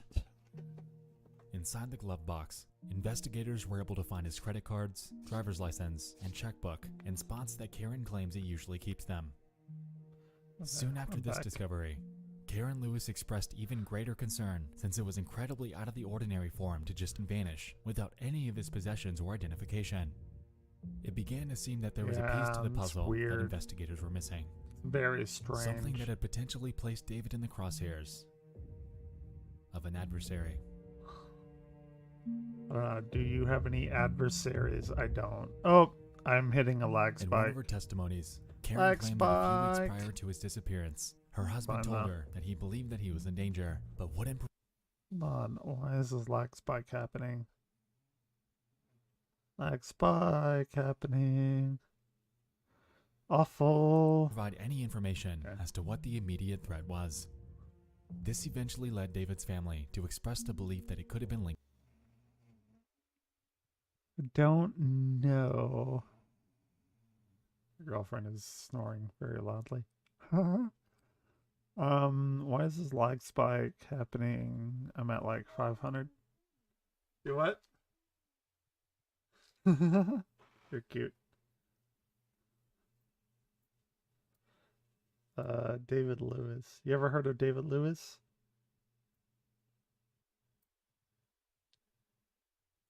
to his work as an Okay, attorney. I'm back now. He had Okay. allegedly been wrapped up in a high-stakes lawsuit against his former Shit, why is that being so bad? Interesting. I don't want to like cut off my video. I'm doing like 2 megabits a second. Interesting. law firm, Ham, Irwin, Graham, and Cox, with the wealthy client suing Okay. them for conflict of interest. A week after he went missing, David was scheduled to fly to Dallas for a deposition, determined to reveal the Here, let me restart the I'm not gonna restart the stream, but I'm gonna shit. Here. I think that's about where we were. I'm gonna disconnect and reconnect to the internet. I don't know why it's red right now. It's incredibly strange. 1 second though.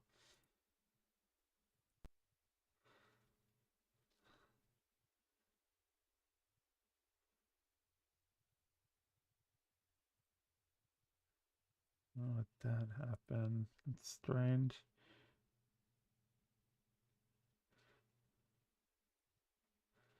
It's not huh. Interesting. Why would it do that? Oh, now it's green. Okay, we're fine now. Okay, we're fine now. Yeah.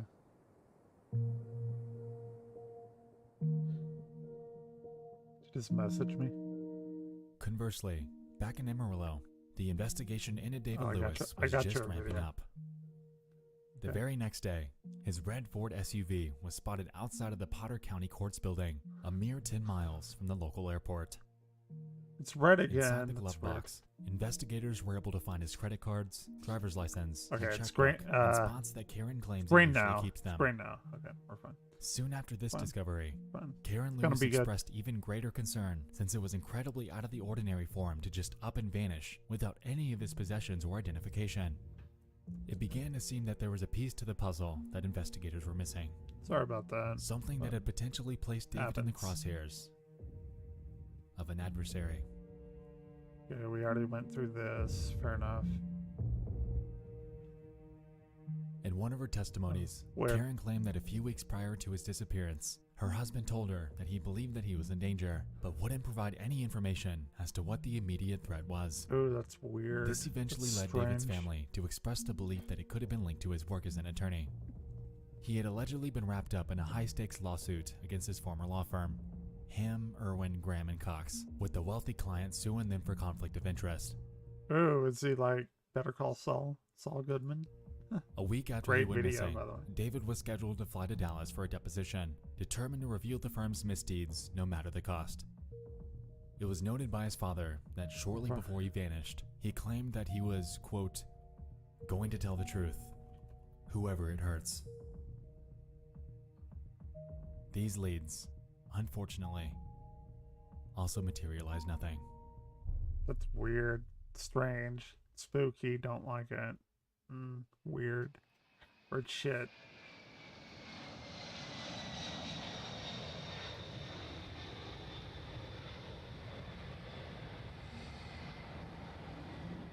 A few months later, a discovery was made involving David Lewis and plane tickets that he'd purchased the weekend he went missing. Two of them. One from Dallas to Amarillo, Texas, purchased on January 31st, and a second from Los Angeles to Dallas, purchased on the 1st of February. This effectively places Lewis at the DFW airport on the 31st and at LAX the very next day. It's widely believed that he had pre-purchased his return flights while at each location, although the actual flight dates and if he used the tickets are unclear. Yeah, this is strange. This leaves us with three lingering questions though. Where was David Lewis going? How did he get to where he was without any sort of trail? And why did he purchase return tickets back home? To answer It is incredibly easy to drop off the map, as it were, which is, I've done it several times, not to escape from anyone or anything, but it's quite easy to vanish. It's interesting, just saying. the second question, we have to consider the time period that his flights were purchased. It's all divorce related and everything. It's nothing like nefarious. Just if you don't want to be known where you are, it's not that hard to do. Since it predates the 9/11 tragedy, airline rules in the US were much more lax than they are today. Back then, one could purchase a ticket using a completely different Maybe name more since water. a valid ID wasn't required to board the flight. Of course, this can is still far hear from how that. things are today, so this doesn't work anymore, but most are set on the belief that this is what Lewis had done on his flights out of town. Regarding the why, well, that's still unclear.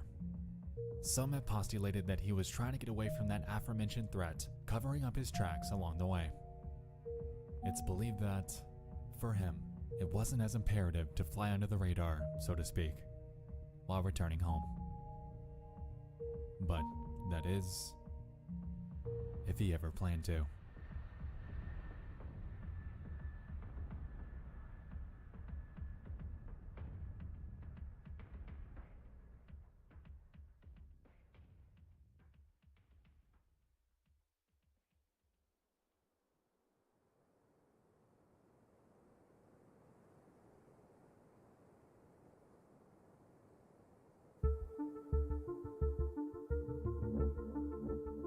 By June of that year, leads remained sparse as circumstantial details trickled in.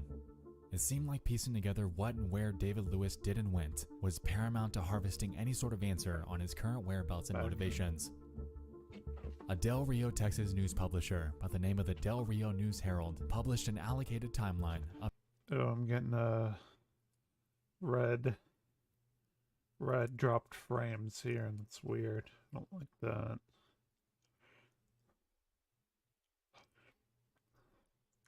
That's strange. Why am I getting red dropped frames?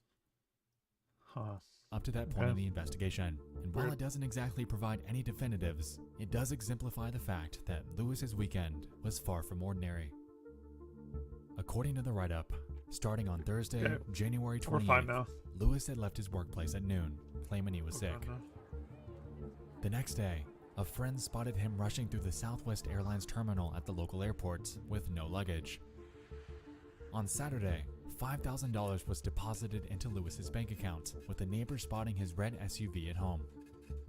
By Sunday morning, he was spotted at the court building, taking a photo of his car in the parking lot. And by Monday morning, a Dallas cab driver drove a man matching the description of Lewis from a hotel to the Dallas airport. The driver claims that, quote, the passenger seemed nervous and fumbled through a wad of $100 bills to pay the fare. Ooh, that's weird. That's creepy. Now, if we assume that all of these claims are accurate, then they hint at the possibility of Lewis paying for his plane tickets with cash to further avoid being tracked. Considering the fact that he left all of his personal possessions, including his credit card and ID at home, this, of course, makes sense. What stands out here, however, is the $5,000 that was placed into his account.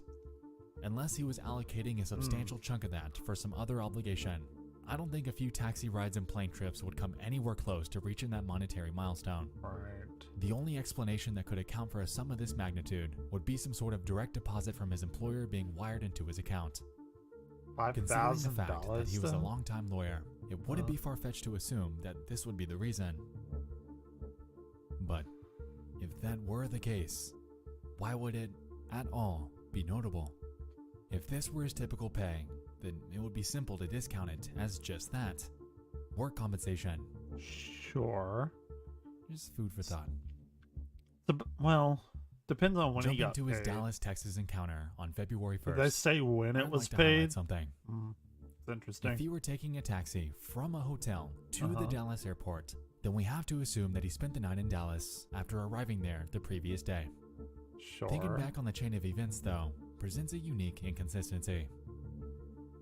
Looking back, we can recall that Lewis allegedly wanted to record the Super Bowl, and there were freshly made sandwiches in the fridge. The sandwiches If David were to have been spotted that morning taking a picture of his vehicle at the court building, then his only method of getting back home would have been taking a taxi or getting someone to pick him up. What's up, Swedish? For someone with so many extraordinary variables surrounding his disappearance, How's it something going? as simple as wanting to record a football game.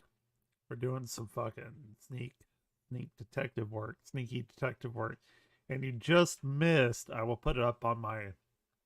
I did record it for a separate video, but we did some AI art spookiness earlier, and it was weird. Loab, Loab.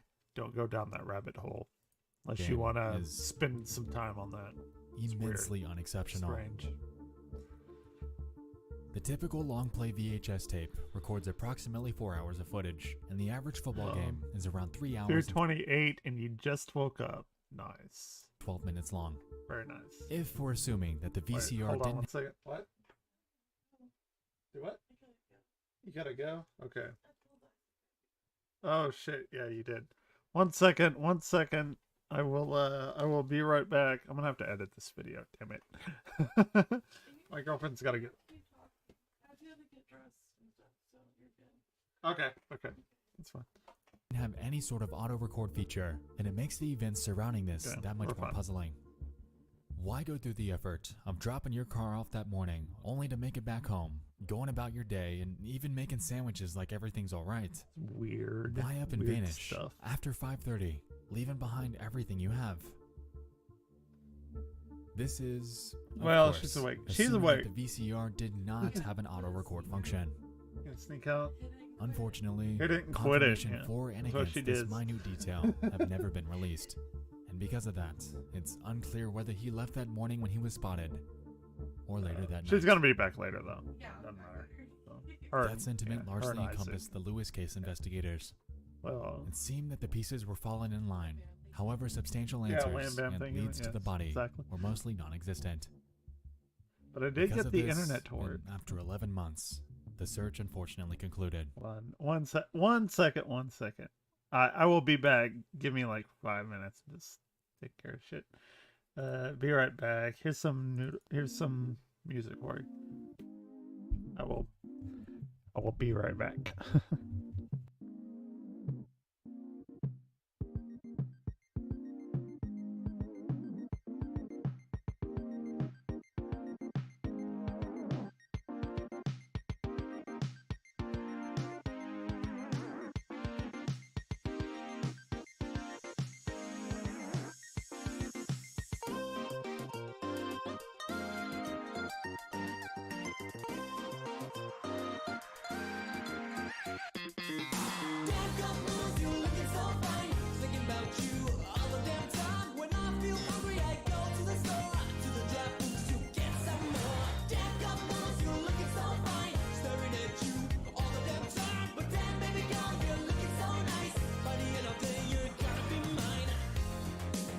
Young, flamboyantly dressed, they look like they've stepped right out of the pages of the latest teen magazine and into the corridors.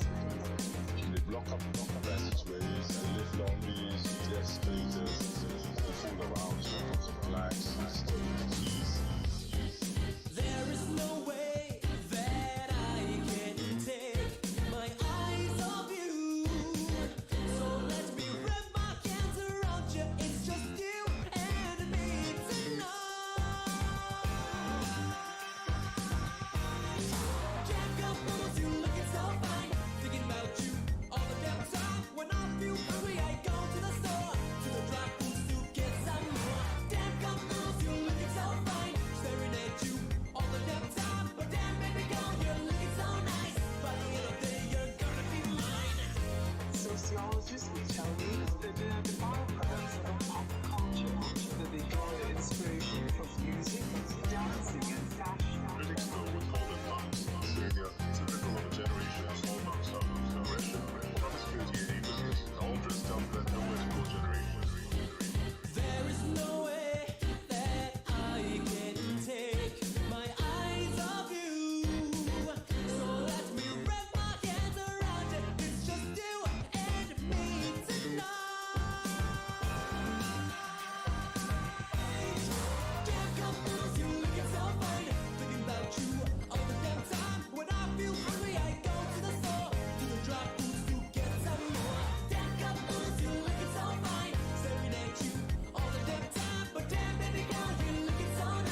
gonna be mine.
Back, baby.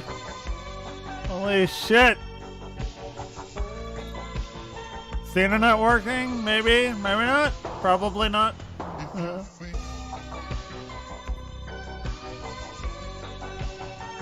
Back. All right. The internet's not working. It's being awful. It's being awful right now.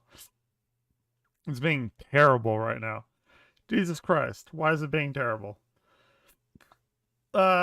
Internet, keep working.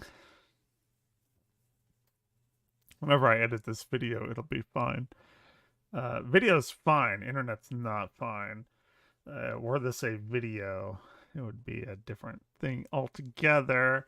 If you're even here, if anyone's even here, why would you be here at 7:30 in the morning? That's fair, I guess. Maybe, maybe not. I don't know. Dropping those frames. Very spooky time. Dropping those frames. Very, very spooky dropping frames time. Leaving this case to sit untouched. Until There we anything go. further There we go. comments. It's green. We're green. We're back. Back, baby.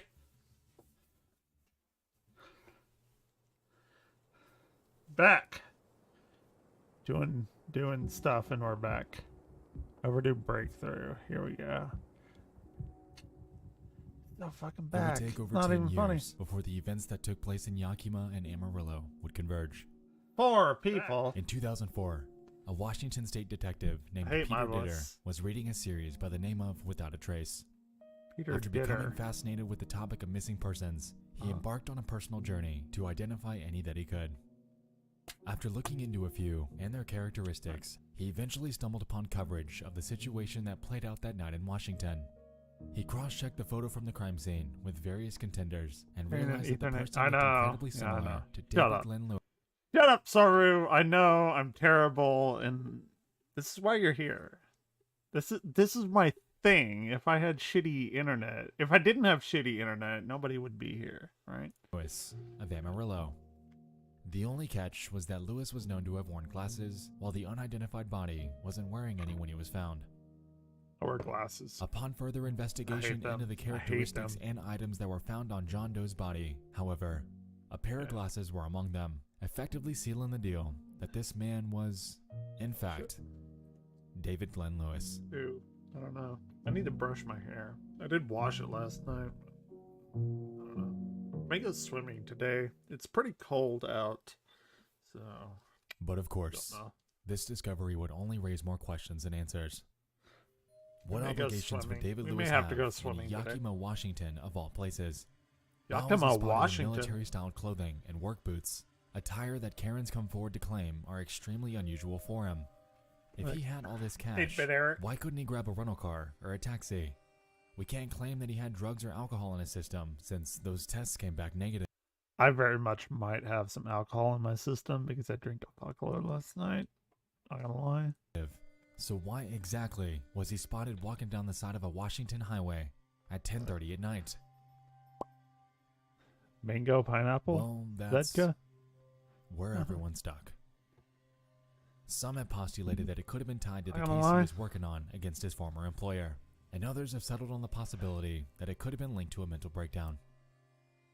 If you ask me, I believe it was tied to sudden fine. paranoia Yeah, you're brought fine. upon himself These through seltzers. that threat he alluded to with Are his they wife. alcoholic seltzers? What that threat is could be tied to his work, Yeah. or could be something Drink a completely lot. out of the picture. I drank a Considering fuckload the last fact night. that he ended up in Yakima, Washington, of all places, lends to the potential that he might have been more secretive than he made out to be. But that's the thing. Ooh, Burger That's King. merely speculation. Anyone like Burger King? I like Burger King. A lot of people don't like Burger King. I like it. I think it's pretty good. When you get a good Burger King. Bad Burger King can be really bad. Something that this investigation is no stranger to.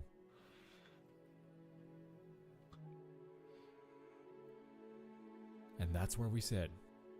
The inconsistencies and questions surrounding his disappearance are some that have gone unanswered for decades, That's weird. leaving investigators scratching their heads. I sent you a meme. Okay. Unfortunately, it just might stay that way, because the only person who truly knows what played out that bizarre weekend is David Glenn Lewis, who left his entire life behind.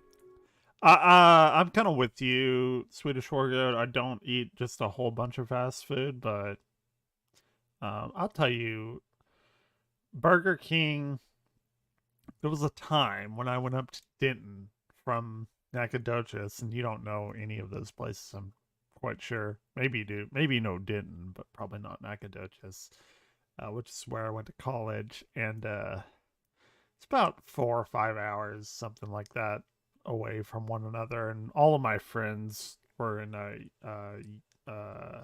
UNT, University of North Texas, and I was at SFA, Stephen F. Austin State University in Nacogdoches, and you know, we held together. I lost him in the divorce and everything. It's a whole other story. But at the time we were there, and we were very, very, very close friends. And they would have parties up there, and I would come from SFA, and I'd bring my friends that I made at SFA, and we went there and got really drunk one time, very drunk. Next day we were hungover, sober of course, but we drove back down. God damn, we stopped at a Burger King. It's the best goddamn burger I've ever had in my life. Ever. It's probably not that great of a burger, but at the time, being drunk, being hungover, being very hungry, shit, I've never had a better burger in my life. With hardly a lead to follow. Yeah, it's good stuff. Okay. So that was the vanishing of David Lewis. Very strange. We didn't really get anything from that. Not very spooky either. So, it's a little bit of a interesting thing that happened. Yeah, right burger, right time. Absolutely. Oh my god, that was so good. We're gonna, next thing after I look at here, let me stop recording of that. That's a second video that we got going up. Just really a clip of my stream. So I don't know if I can call that a video. Fair enough. Next one, stream is still up, so Soru sent me something on here. It better be worth it. What the fuck did you send me, Soru? Oh my god, here's a meme. Okay, it's Soru, Minxie, I don't know who that is, KK. That is, who is that? That's Krista Nark, is that right? Where did that pop up? I don't know who that is. I hate you. I hate you, Soru, but I love you for coming in here and being with me. So we have a love-hate relationship, and I love it. I gotta use you to get into like the Minxie Krista Nart crowd. Klutzy King, okay. Gara. Yeah, I know Gara. Absolutely. Hey, I knew most of those. Okay, we're gonna watch now The Darkest Lost Media Volume 1. This is a fairly long video, 40 minutes, but it's incredibly fucking weird. I've watched this before, but I don't remember any of it because I've drank since. It's fair. But this is some weird shit. This is some very fucked up shit. This is real. This isn't some kind of like analog horror that anyone made up and stuff like that. This is some real shit, and it's fucked up. It's messed up. It may give you nightmares, but that's why we're here, because it's October and we're doing this because I am so excited to stream in October. Y'all don't even know. This is like my Apologize for the delay on this one. Okay, here we go. Start recording. Boom. Welcome. We're gonna watch. April 25th at this bus stop. We're watching The Darkest Lost Media Volume 1. This is my third video of the day. It's part of my stream. Go watch my stream and let's go. One boy, 15 years old, Awful. shot and killed a 17-year-old boy with a revolver. WXLT TV, Channel 40, Sarasota. Yeah. This is good. The reaction video, it's not my video. I don't claim to take any sort of, anything. We're going to talk about it. I'm going to stop it. We're going to talk and everything like that. So I transform it.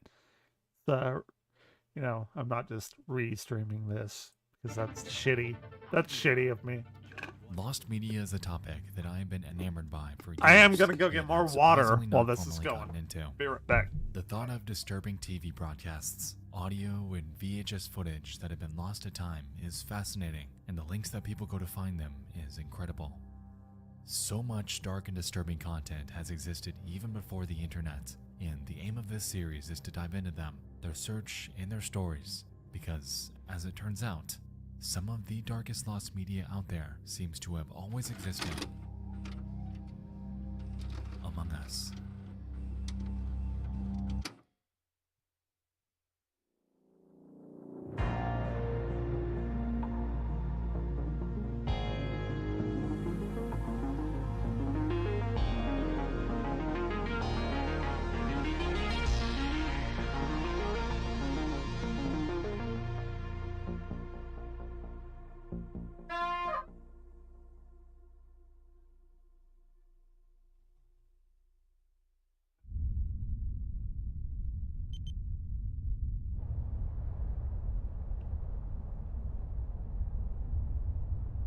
Okay, I'm back. What's happening? Nobody heard a saxophone. Nobody heard a saxophone. It didn't happen. Promise. Network.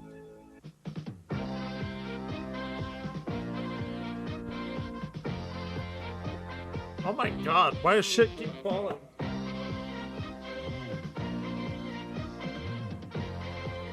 Weird.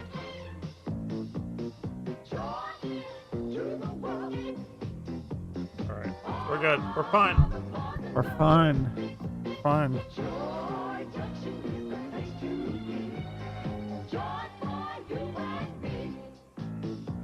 Come and join us for a half hour of fun and games at Joy Junction. Now here's Sheriff Don. This is fucked up. This is some actual fucked up shit. Did y'all hear the saxophone? You didn't hear the saxophone, right? 1980. There's no saxophone in this The house show is that I broadcasting blew on the Christian when I got up. television network named Joy Junction. It's textbook public access TV, set at the eponymous village and hosted by the town sheriff. Throughout the show's lifespan, the town residents would join in for educational bits about the Bible, and kids were encouraged to take part in various games. You have a ghost in your room? I hope so. I don't know. I told my girlfriend right before she left, like, oh my god, you're like playing in here and come and like, do some kind of spooky thing, like drag me out or something, like somebody's invading my house. But then like that'd be kind of fucked up if there was somebody and she did that. I don't know. This is weird. Anyway, don't listen to me. It seemed to have been pretty successful during its time. Who knows? This might be like a super elaborate setup that I'm telling you about, but it may actually happen and you would never know because I'm telling you and you'd be like, oh, he planned for that to happen. Then when it really does happen, some like crazy shit will happen. I don't know. It's fun. Don't know. Does Evenglare have something planned? Don't know. As it was on the air for a few years. Don't know. Bizarrely, nearly every record and archive of this show ever existing have been wiped though, merely leaving us with a handful of surviving re-uploads on YouTube. I do like my This has, spookiness. admittedly, made it difficult to find any further information about Joy Junction, aside from what we can distill from the existing footage. But that's okay, because that's not the main reason we're here anyway. Are you watching an analog horror video right now that I've elaborately put on? Wouldn't it be weird that I set all of this shit up in advance several months and concocted an elaborate story about like being super depressed from a divorce? No, that is actually a real story, but wouldn't it be funny if I did? I've been waiting and waiting and waiting on you. Oh, I'm sorry I got tied up, Marty, but traffic was heavy and the stores were busy. You know how it is when you go. One of the show's cast members was a ventriloquist by the name of Ron, and he was present in nearly every episode. See, that's the issue, though, right? Because I'm telling you, he's like, oh, he's telling us that. But does he have something set up? And is it planned? And if it's planned, why would he tell you? Weird shit. Joined by his dog Weird Marty. shit, right? You don't know. All of this could be an ARG, an alternate reality game that I've masterfully set up because I'm that kind of person that would do that. Oh, I did come back, didn't I? Yeah. You don't know. I told you I would come back, didn't I? Yeah. And I'm Typically, they'd have a quick conversation about whatever the topic of the day was, and it, at least in the surviving archives, appeared to serve as a bridge between two. Maybe I'm some kind of affluent person that likes to pretend that they have zero money and like do crazy shit like this, like what the Saw movies. Y'all seen those, right? God, if that were the case, holy shit, that would be great. But maybe it is. I don't know. Two segments of the show. Ron's full name was Ronald Brown, and in the years following the show's eventual end, he'd launch his own puppeteering company. It would be, right? Called Puppets Wouldn't Plus. it be? On his website, Who knows? puppetsplus.com, we can I do a observe bunch the of shit myriad like of their that, so. clients, along with the age groups that he was primarily hired for. Ages 2 to 5. I wish. And 6 to 11. But maybe that's all part of the setup. Me Now, saying at that. first glance, this seems par for the course in his profession. Children's entertainment was his forte. However, it's when we back up and take a look at Ronald as a person when things begin to sour.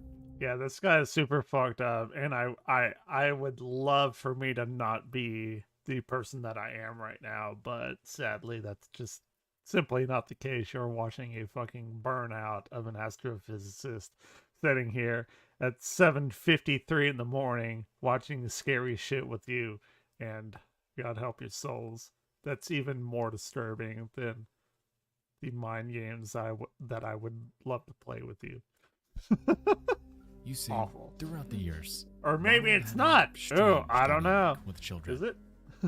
For instance, in 1998, he was pulled over for a traffic violation and was found to be in possession of boys' underwear. Who His knows? excuse was that he used them for his puppets, and he was eventually let off. Yeah, fuck this. Other Oh my complaints gosh. came throughout the 2000s. Did y'all see that? Did y'all see that? This motherfucker's like crazy. All right. There are some fucking sick people. Like, I like my spooky, but not like this. Had a strange dynamic with My children. headphones start again. For instance, because I got up in and got water. 1998, he was I pulled didn't plug over them for a back traffic in. violation Awful, and was found to be terrible. in possession of boys' underwear. His excuse was that he used them for his puppets, and he was eventually let off. Yeah, pulled over. Other complaints came throughout the 2000s And he had, about like, him giving rides to young kids in his boys church van. Unfortunately, stuff. police could never do much because there wasn't any explicit crime being committed. None of that. It was incredibly strange, but unfortunately Weird. not enough to Don't warrant like any it. sort of arrest. Where things really get nutty though is when we jump to the early 2010s, in which Brown would find himself caught in a web of controversy. Yeah. Turn off that. Kill, yeah.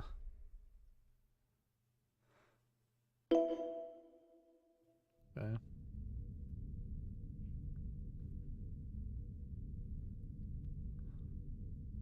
Man, the CRT monitors, I miss them. Oof. Do y'all miss your CRT monitors that are like fucking 30 pounds? We used to take those over. People would bring those over to my room, this room right now that I'm sitting in, which is my high school room. God, I am such a fucking failure at life. And we'd have like 9 people in here. It's awful, yeah. I miss my CRT monitors as well. Graphics were made for those. There's never been a CRT filter that accurately portrayed CRT graphics, which is sad. They try and do it. Nobody's ever actually done it realistically.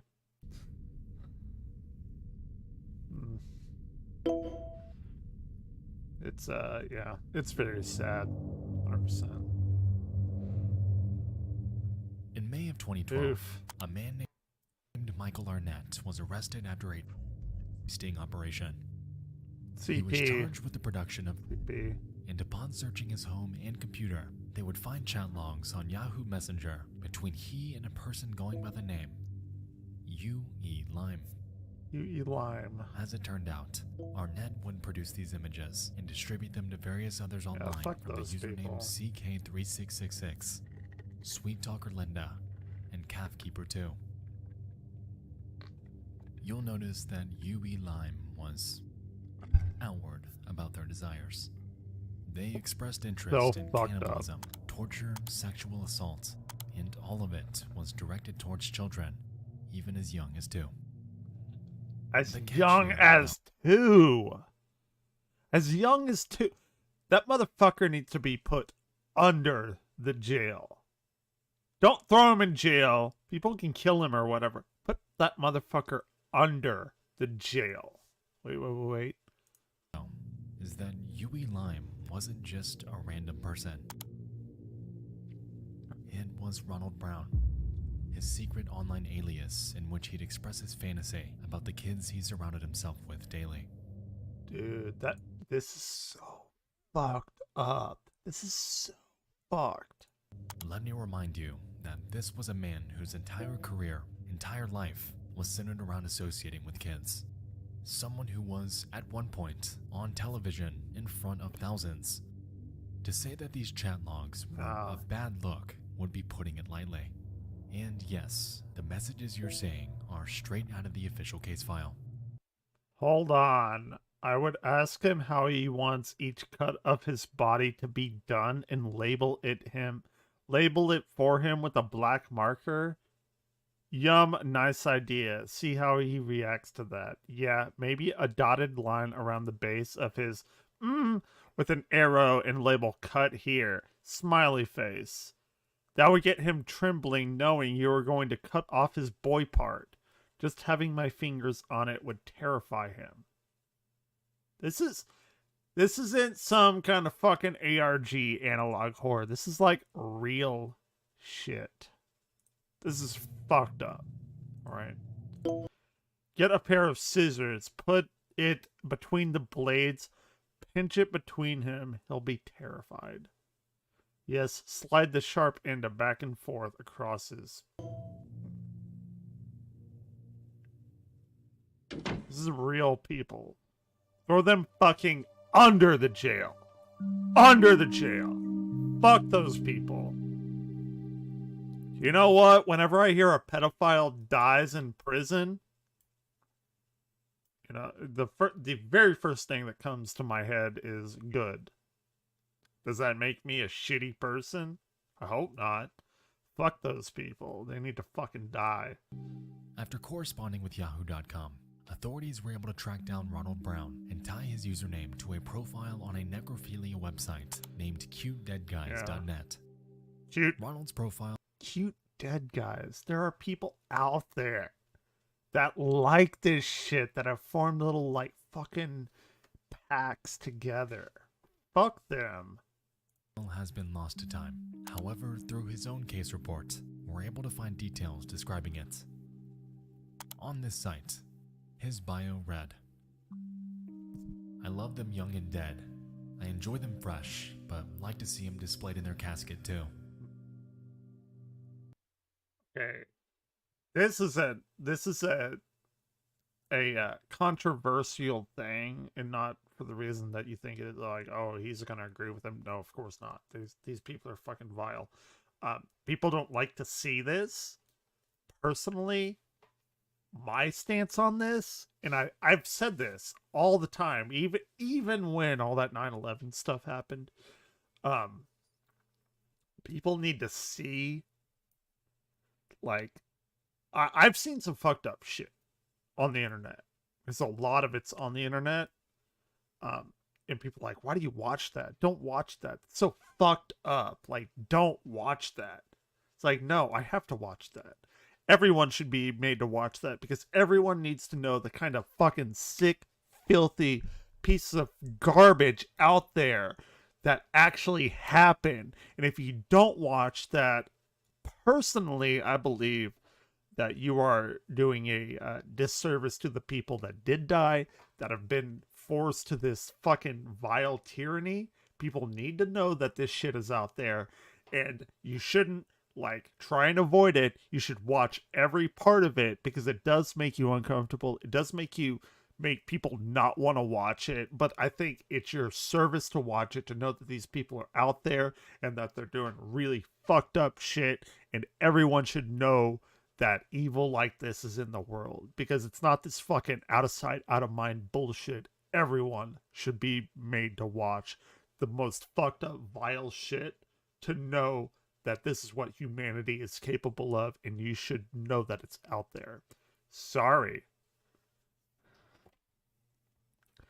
Yeah. You should be uncomfortable knowing a lot of this dark shit is out there. You should be. Everyone should be very uncomfortable.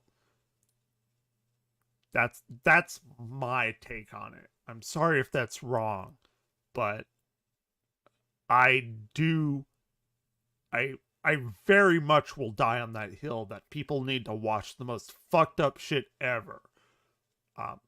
Because if you don't watch it, I think it's doing a disservice to the people that have been exposed to this.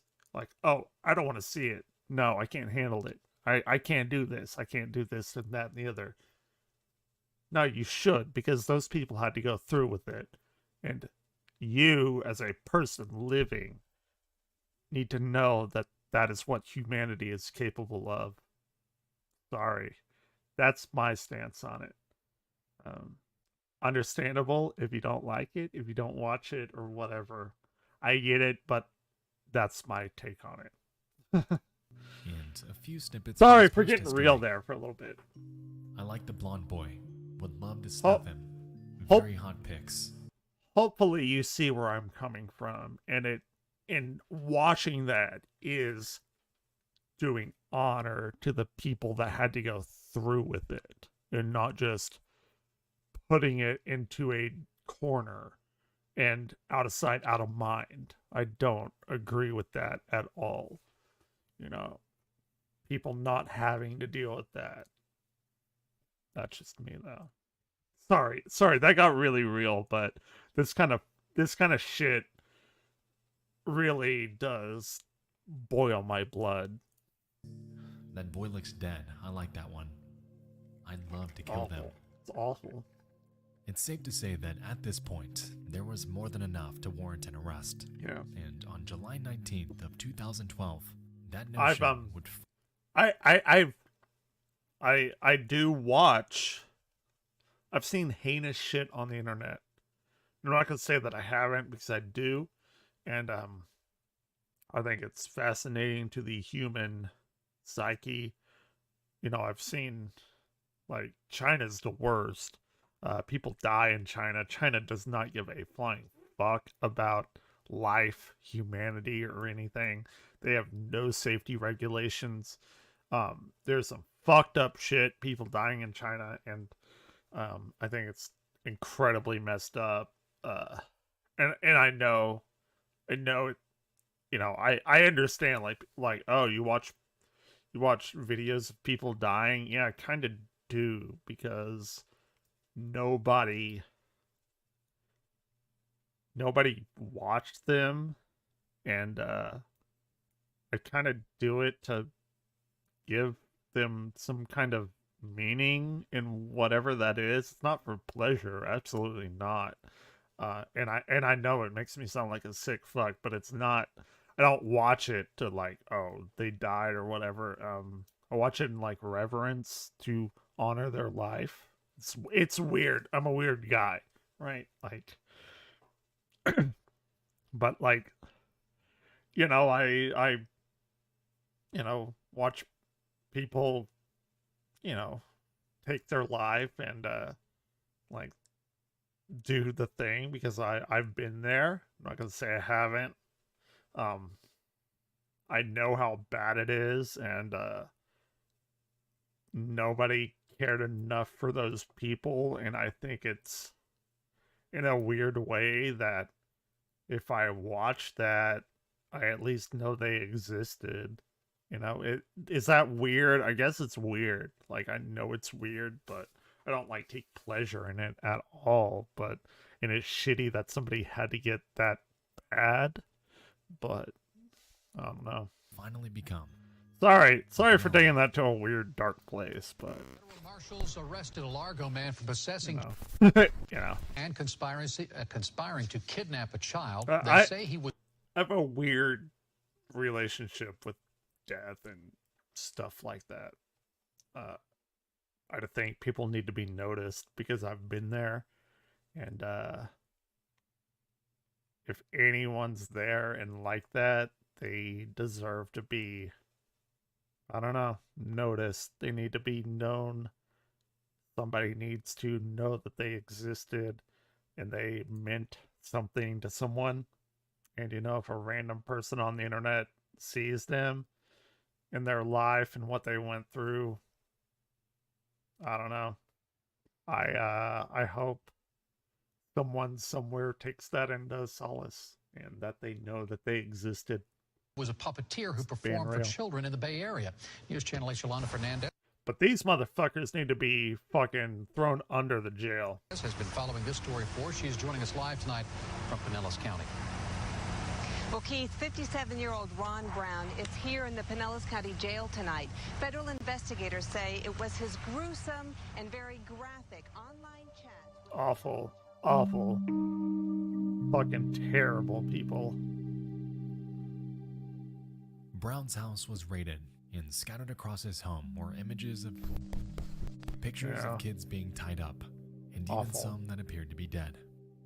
Furthermore, agents found CDs with much of the same material, a blow-up sex doll dressed in boys' clothes, a journal he kept about his fantasies dating back to 1978, and even books about serial killers and cannibalism. Depression is something a lot of people have to overcome. Still fighting through it. Me too, Saru. I'm gonna be real. I will be real right now. I don't know how I am still here. This was not the plan. I have, again, I've said this before. I have drank at least, at the very minimum, conservatively, 500 gallons of vodka in the past 3.5 years, 2.5 years, 3 years, something around 3 years, let's say. And I have been on the precipice. The will to live is a little bit too strong in me, so I figured I would drink myself to death, quite literally, and it hasn't happened yet. But like the instantaneous ending of it, I couldn't do. I've dangled my feet off of a parking garage 4 stories up because somebody else had taken their life.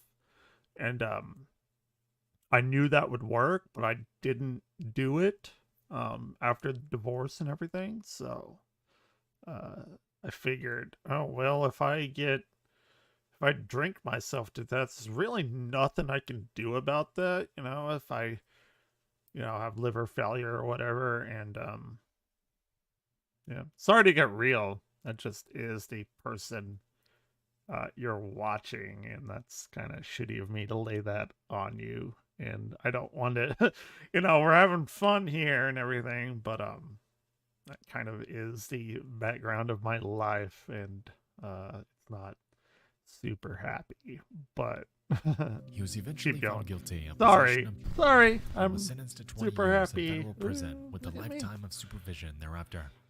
Had he lived out his full sentence, it had y'all seen me on Twitch, you could see the incredible train wreck of my life. And again, I haven't stopped. I just kind of ran out of money. So, and that's why I do this, to escape to stream and meet other people and shit. I don't know. I'm here. He would be out sometime in 2033. However, as of August of 2020, it's reported that he is now deceased. Good. August, what did he say? This motherfucker is dead. Gaming is your escape from reality. Yeah. Streaming is mine. Streaming is mine, and that's shitty. Like, I make fun of it or whatever. Like, if nobody ever watched me, I would still stream. He would be out sometime in 2033. Well, Keith, 57-year-old Ron Brown is here in the Pinellas County Jail tonight. Federal investigators say it was his gruesome and very graphic online chat with the This guy is a fucking piece of shit, though. Brown's house was raided, and scattered across his home were images of pictures of kids being tied up. We saw this and even just a second. some that appeared to be dead. Awful. Furthermore, agents found CDs with much of the same material, a blow-up sex doll dressed in boys' clothes, a journal he kept about his fantasies dating back to 1978, and even books about serial killers and cannibalism. Oh my god, He was serial killers and cannibalism. Have y'all watched Dahmer yet on Netflix? That guy's a fucked up individual. And Evan Peters, I love Evan Peters, by the way. He's one of my favorite actors. He's gonna have some issues playing him. Like, he's talked about it. He is not gonna be the same after playing Jeffrey Dahmer. If you haven't seen it, go watch it. It's very messed up. He eventually found guilty of possession of and was sentenced to 20 years in federal prison with a lifetime of supervision thereafter. Had he lived out his full sentence, he would be out sometime in 2033. However, as of August of 2020, it's reported that he is now deceased. Good. August of 2020, he's done. My heart goes out to the children who had to suffer for the pleasure of this monster and all of those who associated with him. For his entire... Why? I'm sorry. Like, I'm not... I know Swedish isn't. I don't know about you, sorry. I'm sorry, but... coming from a Christian family... Like, I grew up in the Bible Belt. I am decidedly not so. I am a man of science, an astrophysicist, shit like that. Devote my whole life to science.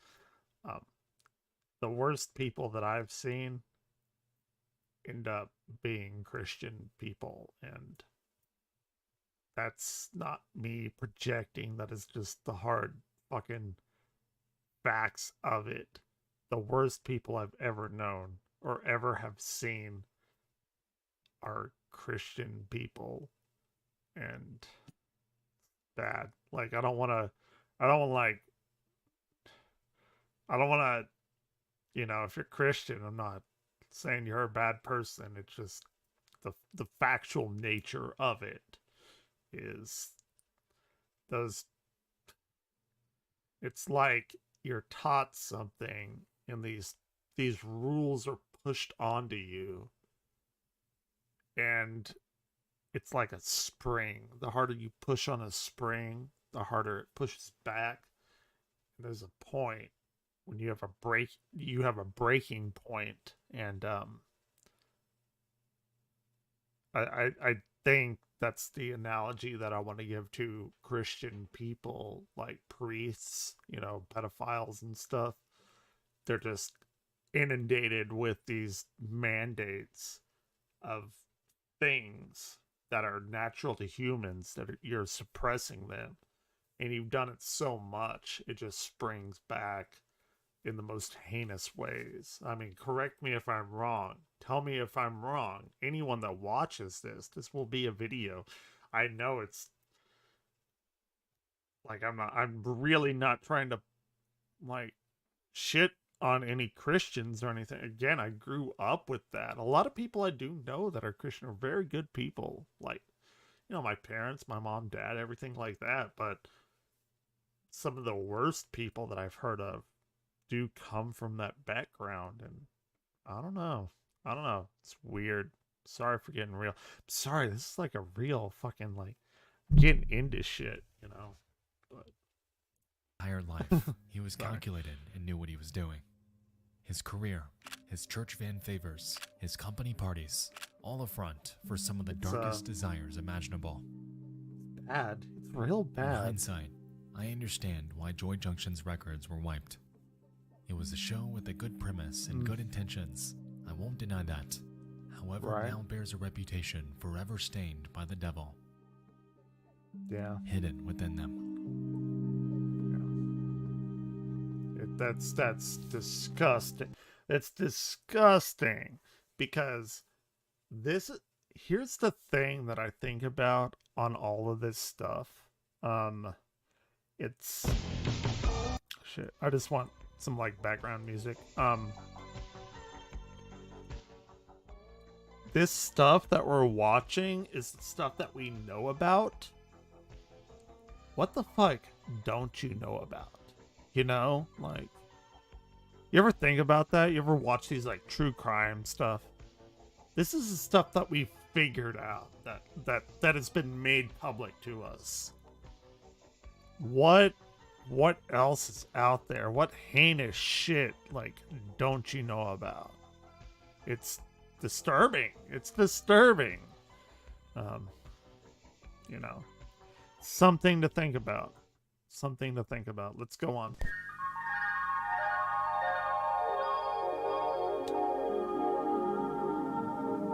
It's crazy. Crazy shit.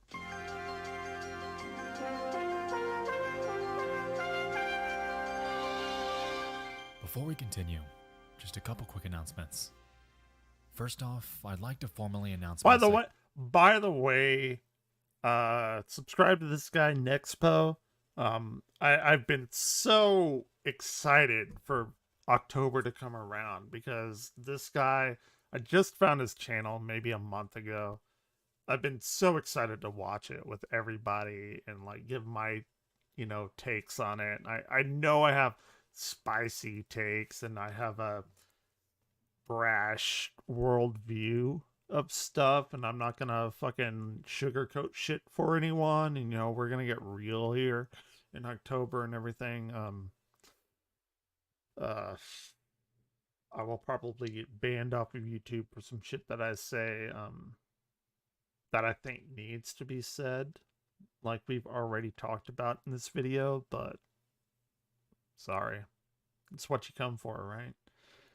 Channel my shitty Monsters review, which is what it's how I got like 20 subs in the past like 2 days, because people have fucking blown up my shitty Monster Rob Zombie film review that I just did on a whim, like hopped up on sleeping pills and shit. It's amazing to me that happened. It's like, this guy is so incoherent. He should never do a YouTube video. I agree with him. 100 fucking %. 100%. That guy was being a troll. I agree with him. more than I've agreed with anyone on YouTube ever. Yeah, 62 subs, right? Here, I aim to bring you guys analytical videos. And you know it's funny because I've watched this and like my whole thing is like retro shit and analog stuff and you know vaporwave and retrowave and all that kind of like stuff. And then I found this analog horror after I made all of this. And I'm like, oh my god, this analog horror stuff? It's like late 80s, early 90s stuff is all I'm into. And that's what I've like based my channel around.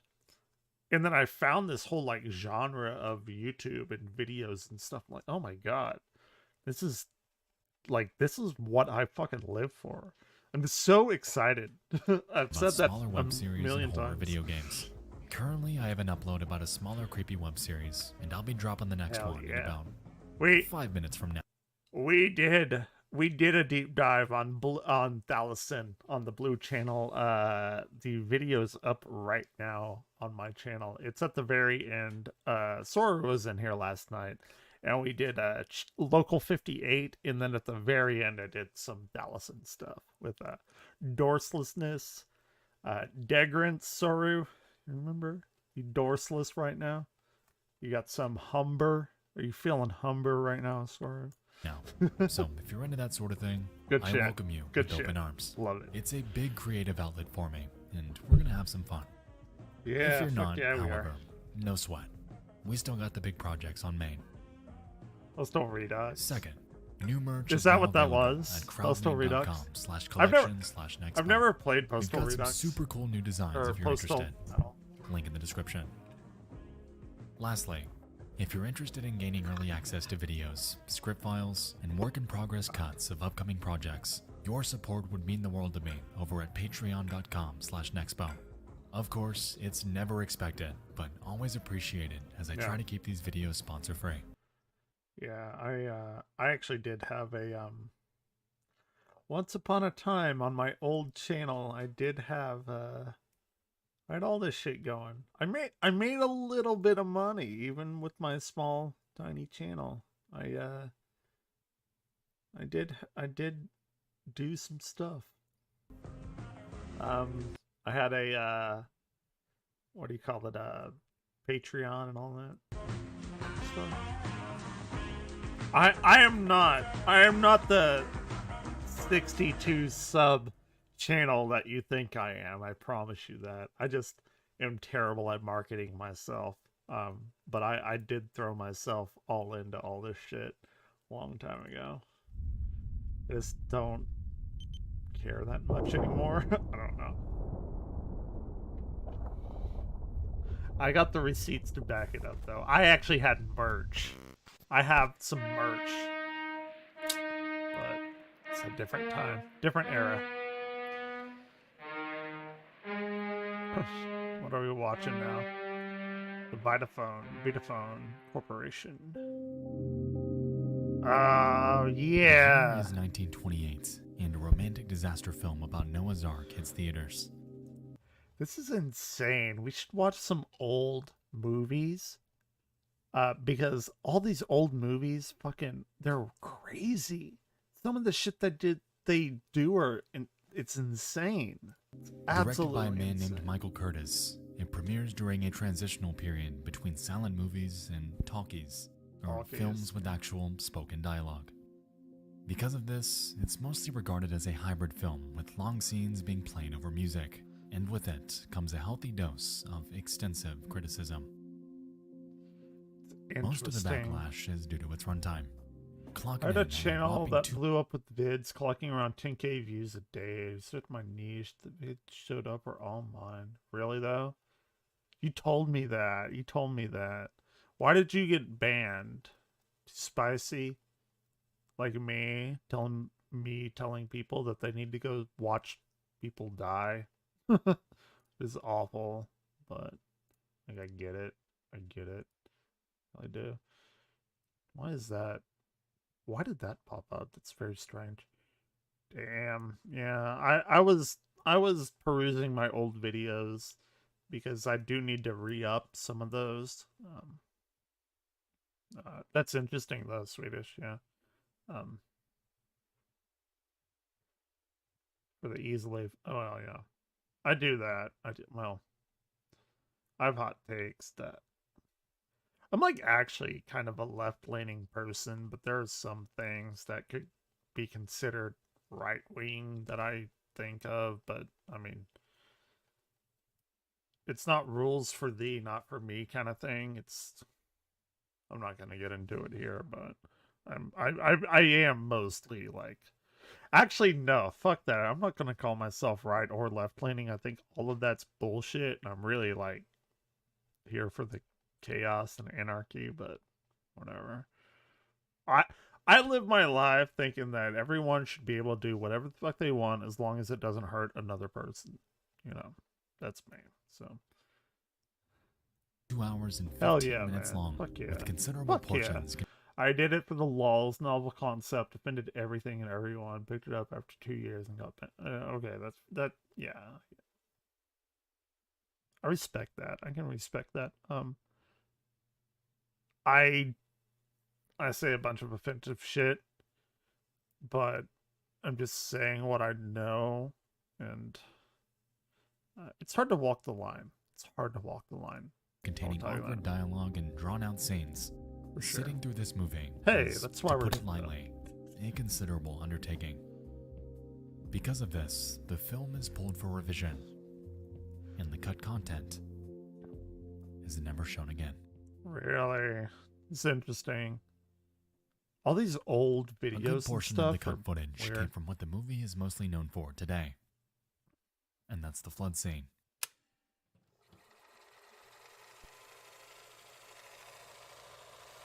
It's not awful. I mean, that's a, you know, it's a little bit of cushion money. Nice. Yeah, okay. So we can observe a slew of actors fighting their way out of a crumbling temple and towards the Ark to stay alive. Okay, this was a shit. Okay, we're experiencing a lag spike. Lag spike time. Please don't do this to me, internet. If you're watching the video right now, you're not experiencing a lag spike because you're watching a video that's been pre-recorded. Hey, now we're at green time. Okay, this is in 1928. And they didn't have CGI and shit back then, so this is kind of really fucking disturbing. It's a grandiose set with a lot going on, and keeping in mind the time period, all of this was pulled off with practical effects. Yeah. These people were legitimately submerged.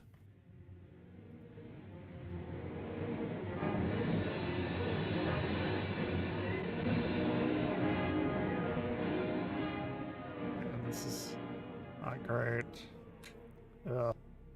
Some might consider the acting here to be pretty well done. Like I said, this scene is grand, and due to the time period, was all pulled off practically.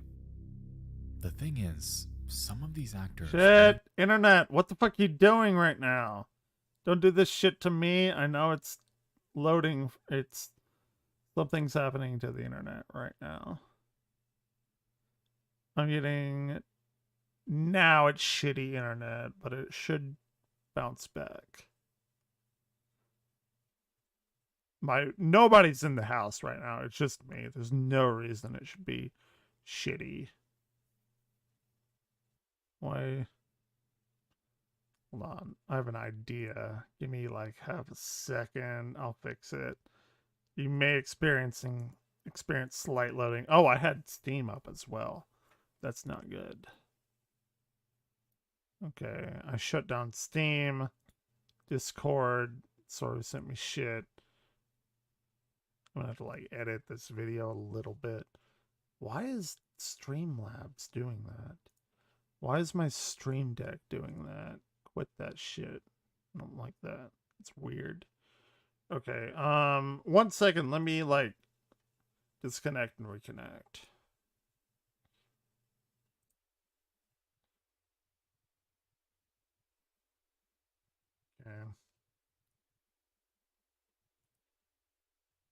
Did that work? Damn it. I'm gonna have to edit this video and it's annoying as shit. Maybe, maybe not. Okay, cool. Yeah, I'll be here. I'm just trying to get this shit back on track.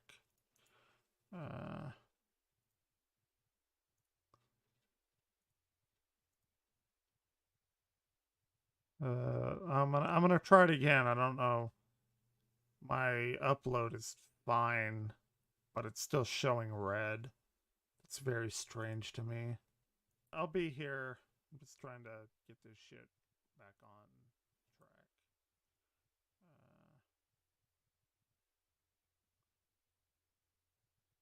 track. Okay.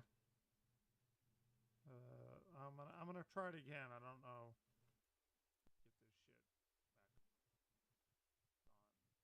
Okay, we're green now. We're green now. Okay. It's weird. I'm sorry about that. I don't know why that happened. You could hear my voice fine though. I wasn't glitching out. I don't know. I don't know. OBS being stupid. Fair enough. Actually acting, as during this scene, 3 actors drowned and 1 reportedly lost their leg. God. This was the result of over 600,000 gallons of water being dumped across the set, something Holy that the film's shit. extras were reportedly unaware of. It's been reported that, before filming commenced, Michael Curtis was warned against putting so many people in danger. 600,000 gallons of water. Can you even imagine? However, he shrugged it off, claiming that the extras were expected to be prepared for anything, and that, quote, they're just gonna have to take their chances. God, like, would you do it? Would you do that? How much did those extras get paid? I mean, this was 1928. The stock market had not fallen quite yet. That was what, October? When did stock market crash in 29? Interesting. It's very interesting. I kind of want to do a little bit more of a deep dive on this movie. It's very strange. In the original cut of the movie, it's rumored that you could see these deaths happen on screen with a much more fleshed out flood scene. However, since the revisions, that original version is forever considered lost. I disagree with that. I totally disagree with that. 100%. It's, you know, I have my viewpoints on this stuff. I think that people should have seen those people lose their lives. And I know that I understand that's such a fucked up thing to say, but imagine like losing your life for that and nobody seeing it, being cut out of a movie. Like, am I like a weird sadistic fuck for thinking that? Like, maybe I am, but I don't know. It's weird. I'm sorry. It's rumored that Curtis was in pursuit of relentless perfection. He wanted his movie to be grand and authentic. However, in this chase came a loss of life that did not need to happen, leaving Noah's Ark forever stained with an enduring legacy. Right. Of tragedy. But if you're gonna get it, I don't know. Am I gonna be banned off of YouTube for saying that? I probably Searching will. for a website, a window to the world that's What are we doing now? Take a spin, now you're in with the techno set. You're going super. Horrifying.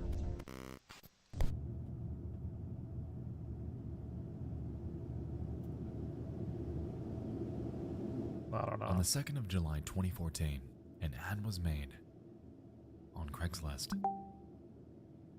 It came from an 18-year-old girl named Brooke Slocum and was but a simple request for cash. I need $50 by 3:30 p.m. today. I can pay you back later tonight, but I need gas and some mess quick. Everyone has bronchitis at my house and I do not want to get sick. I'm 8 months pregnant and my lungs are all squished as is.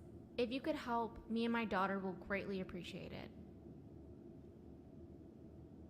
This post remained untouched for 10 days. Has anyone ever, if you've ever used Craigslist and had some weird shit go down, let me know. I've used Craigslist a few times. Trying to find a At band. 10:08 p.m. on the night Never of really July panned 12th, out. Slocum receives an email from a man going by the name Mike's Hard. Mike's Hard. I can host. What are you thinking? I'm 25. This Don't was do a that. reply to other separate ads that Brooke made around the same time period in which she would solicit sex for money. According to her friends, it wasn't willingly, as her then boyfriend, 25-year-old Charles Oppenheer, would coerce her to do this while accompanying her during these meetups. I don't like Reluctant, Slocum responds 20 minutes later. Well, we're looking for donations if possible. Kinda in a tight spot, and we have a baby on the way. As far as the fund goes, though, there won't be any mail. How 20 does bucks for 120 bucks sound? sex? I can drive you over here if you need. No, we can travel, just can't host is all. When and where would you like to meet up? I like to fuck outside in a park around 11:30. I've That never okay? fucked outside. True story. I don't know. I don't want to get in trouble for indecent exposure or anything. I No. can't go to jail being 8 months pregnant. It's cop-free. It's a park, but behind it there are lots of woods. No cops at all. That's This some last shady email shit. arrived at 10:59 p.m. And very as we shady can shit. see, Mike's Hard was keen on meeting that same night. Needless to say, Slocum ended up accepting, and their trip to Gazon Park in Wyoming, Michigan was on. In Michigan. Fucking outside, isn't that cold? Isn't Michigan like always cold? Maybe not. Don't know. Fucking hick from Texas. Come on now. Awful.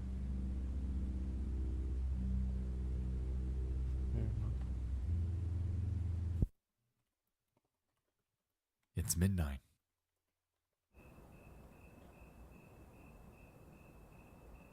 The couple arrives, with Mike pulling up shortly after. Oh, no. Initially believing this to be another sex meetup, the two approach Mike without much concern. Sometime during the next few minutes, Brooke is grabbed, bound, and shoved into the trunk of Mike's car. In haste, no, Charles I don't tries to want that. help, however is unsuccessful, resulting in a violent altercation between the two. It's unclear how long this fight lasted. Ew. However, Oh my what God. is certain is that during this, Charles was violently killed. Jesus Christ. Mike drags his body near the woods, saws his head off, and Oh my- covers the remains with Oh my God. This isn't like copyright restricted on YouTube or something? sticks. That's And fucked without up. so much of a single witness, he jumps in his car, Oh. and alongside Charles' head and Brooke Slocum stowed behind him, drives off into the night. God, so he didn't even like have, I mean, fuck, like, you can't say good about that, but he didn't even have sex. He just met up and wanted to kill these people. Like,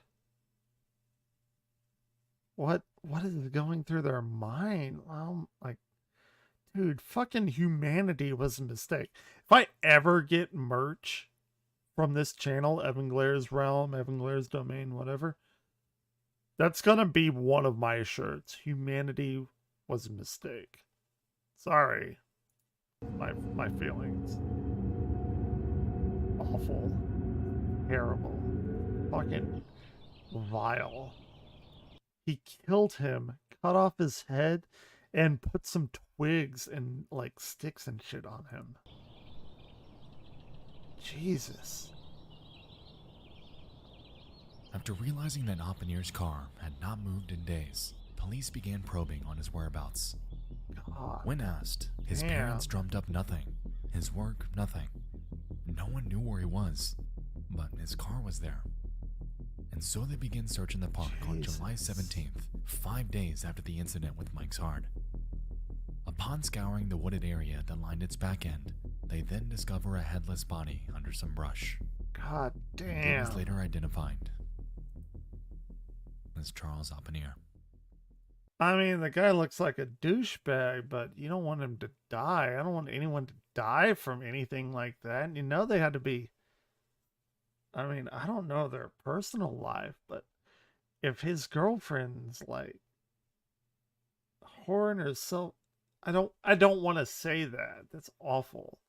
I don't want to say whoring herself out. I'm not passing judgment, but if she had to sell her body for sex, like, I get it. Believe me, I get it. I've been in situations like that. I would be homeless right now had my parents not taken me in.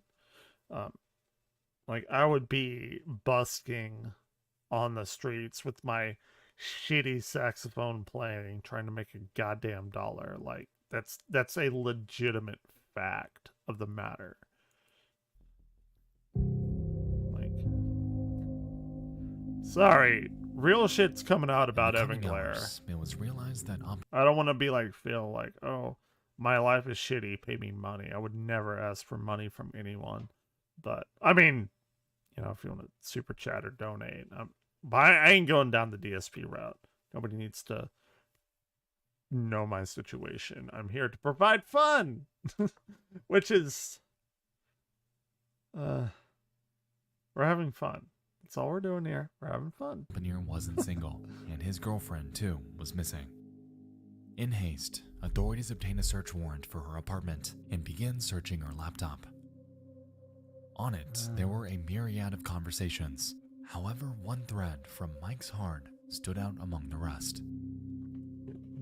The Internet Crimes Against Children Unit was called in for analysis on the real name behind the alias, and they found that this address was tied to another email which was tied to a Facebook for a man not named Mike, but Brady Ostrike.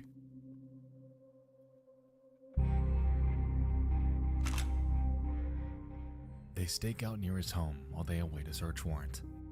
There wasn't enough evidence for an arrest warrant by this point, so that was a frustrating roadblock. The hours ticked by without much happening. However, around 9 p.m. on the night of July 17th, Brady would be spotted jumping into his car and leaving his home. Hey man, a few moments later, he's stopped by a nearby officer. Good. Before they could get to him, though, he takes off, leading to a grueling pursuit. That's crazy. Oh shit, this is crazy. Holy fuck. Okay. This is some real shit happening right now.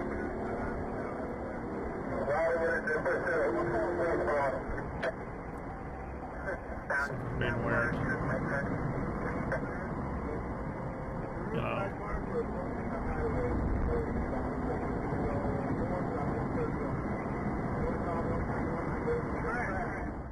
Eventually, he loses. Oh my god, that's so crazy. That makes me like really nervous. Seeing, I get it. It's cops. He obviously has his lights on, but fuck, man, I get it again. Like they have to run through those lights, but shit, man. Control and crashes into a cement barrier. Oh, he fucked up real bad. As the officers pull up for apprehension, however, he on the head. He falls what? Forth to his death. Hold on, he what?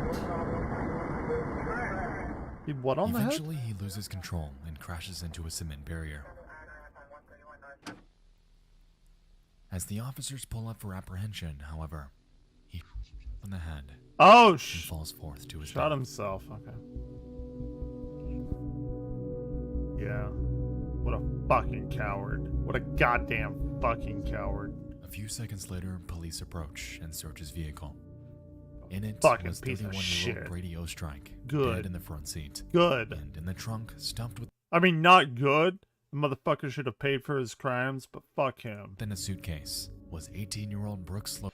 Oh my god, in a suitcase? Jesus Christ. Falls forth to his death.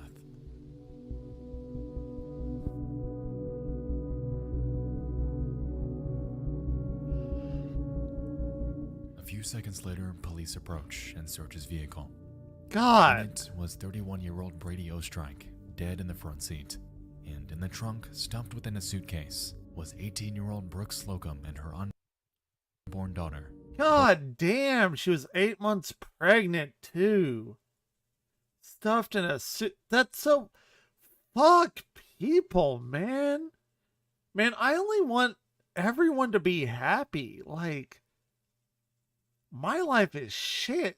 And the fact that my life is so shitty, I try and make, I guess there's two ways to go with it. Like, my life is incredibly shitty, and that makes me want to make other people happy.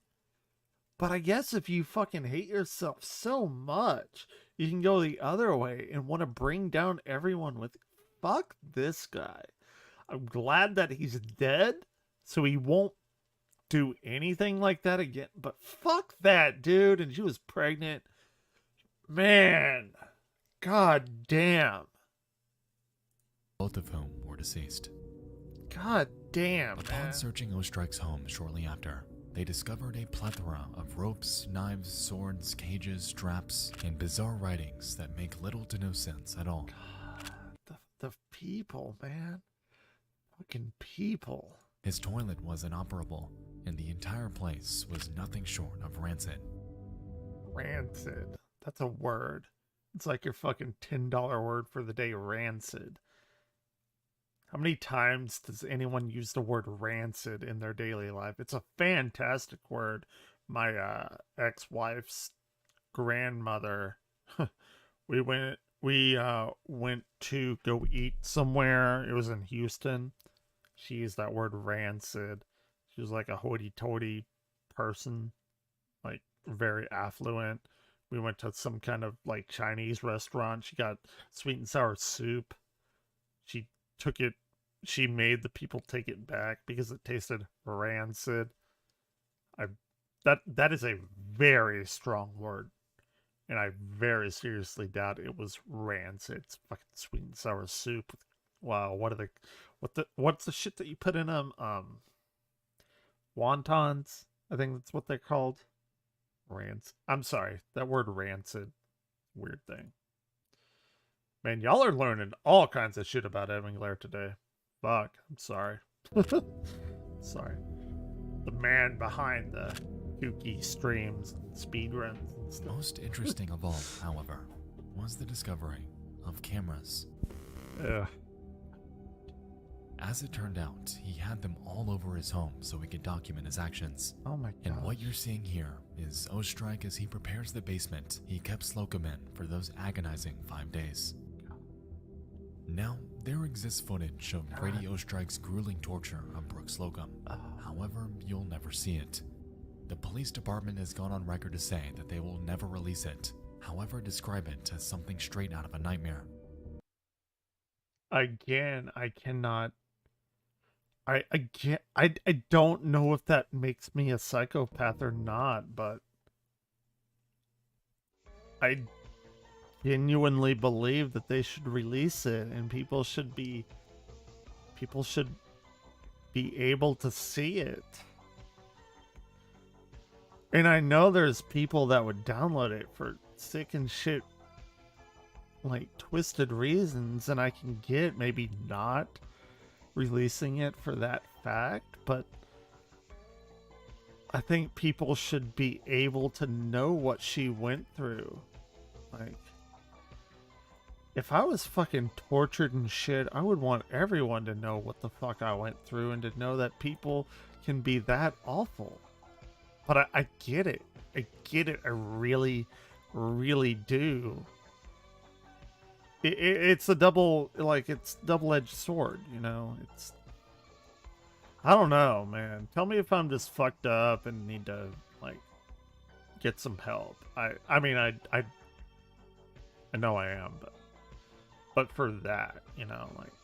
During the time Slocum was captive, and even when police were right outside the home, she was locked in handcuffs with a chain around her neck. Oh, damn, man. Reportedly, so Ostrike bound her arms to the ropes hanging from the ceiling and left her dangling while he sexually assaulted and tortured her before strangling her to death. Oh my god.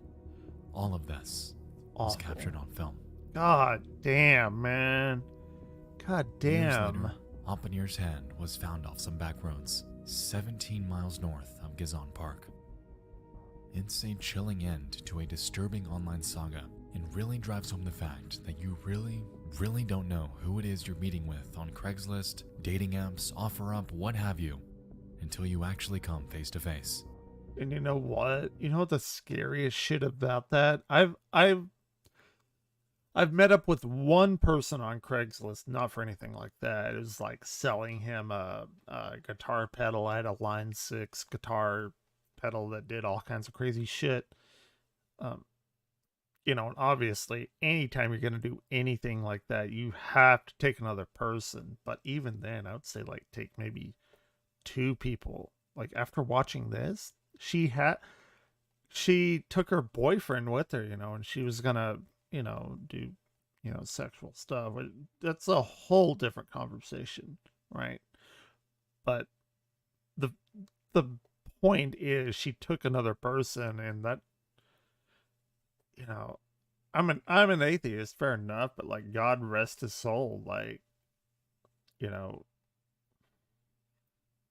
take more than 2 people, you know. If you take another friend, like, or whoever, if you take another person, doesn't mean that you're safe. Go meet at a public place. Yeah, you're right. I was stupid whenever I did that. Looking back on it, this was like 10 years ago or something. Well, maybe like 8 years ago. We did meet. I did take a friend at the time. It's a whole different story. But we did meet at night. It was like in a Best Buy parking lot a little ways away. I had no fucking clue where I was at that point. You know, you got to be careful. Like, I mean, that dude could have fucking pulled a gun and just shot both of us. Like, I guess that's always the issue that you're gonna face, is like, doesn't matter how many people you have. I could have came with like 4 or 5 people. Motherfucker could have pulled out a gun and shot all of us in the head, and then that'd have been it. I know that's, you don't want to have that viewpoint, because you don't want to be so scared that you don't go out. You know, you don't want to be like what is it called, agoraphobic. But again, it does happen. So, you know, weigh your options, I guess.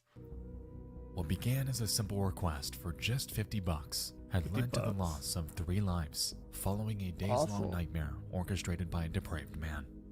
The torture footage is, as of 2020... It led to 2 lives being taken, and a net positive for the world that this motherfucker committed suicide. So take that as you will. 22, considered indefinite lost media that may never see the light of day. However, considering what exactly it entails, I don't think we'd really want it to. God. Dude, I hate people. I do. That, you know what? Like, that, I will admit that's why I went into physics. Actually, I was going to go into math as well. I have a minor in math from my undergraduate. It's a whole different story, but physics and math makes sense to me. This chaotic nature of the human condition. I don't know. But this shit needs to be watched. I still stand by it. 100%. 100 fucking %. Coast is the one. Coast Federal. Win Armstrong for Coast Federal.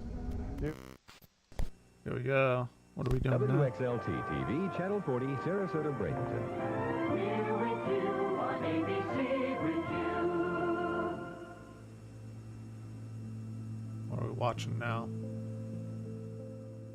The year is 1972, and a reporter named Christine Chubbuck eagerly lands a job at WXLT Channel 40 good for in her. Sarasota, Florida.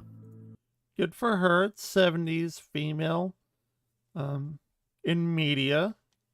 I love females, by the way. Like, initially hired as a reporter, good for them. She was reassigned to a spot named Suncoast Digest, a local affairs segment that ran at 9 a.m. every Saturday. During her time there, she'd become attracted to a fellow reporter named George Ryan and would seek his attention by baking him cakes and expressing a desire to hang out. When she realized that he was already romantically involved with another coworker, however, it was detrimental to her self-image, as Christine historically had difficulty finding love. Really? Really? She's pretty cute. I mean, that's interesting. Interesting. I don't know. According to her family, she'd go on dates with various men throughout the years, however had trouble connecting socially with them. On top of this, by 1973, Chibuk underwent surgery to have one of her ovaries removed, and as a result, her doctors began to pressure her, claiming that if she wasn't able to conceive within 2 to 3 years thereafter, she may never be able to. I don't like that. Don't pressure somebody into doing something. Whatever. The following program is brought to you in living color. It's gonna get bad. I think I know where this is going. I don't remember. Super spy Fred Flintstone is off on the trail of the mysterious Green Goose, a master of Tonight we begin with the death of a man armed with scissors. He was shot by police 24 times. Do something. God damn. Him to do something about the problem. It's awful. Meantime, they say they're going to back the leaf. Motherfucker had scissors and he got shot to death. He got shot 24 times because he's armed with scissors. Jesus Christ.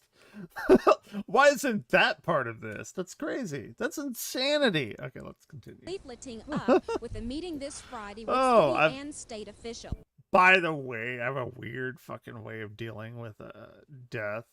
I have to joke about it. That's how I do it. I learned very recently, within the past few months, that's a thing. A lot of people do. It's called gallows humor, because that's how I deal with it. I don't know. Again, I don't know. I guess I'm a fucked up person. Fair enough. Good evening. More than 100 people were reported dead in a plane crash near New York's Kennedy Airport this afternoon. The plane was an Eastern Airlines 727 nearing the end. As 1974 approached, Chibuk witnessed a shift in news methodology. Christine always had a desire to pursue what she believed to be high-impact stories about issues affecting the community. However, WXLT executives were leaning more towards stories that were juicier, per se, utilizing fear and sensationalism to drive viewership, in turn generating revenue. Spicy stories. The news she was tasked with reporting began to shift further and further towards spectacle and shock, and she frequently rallied against this, to no avail. Indians have like such pretty hair. She became stuck in a mindset, in a world that she was growing to hate. Her professional life, her personal life, everything around her. Sure. I understand that.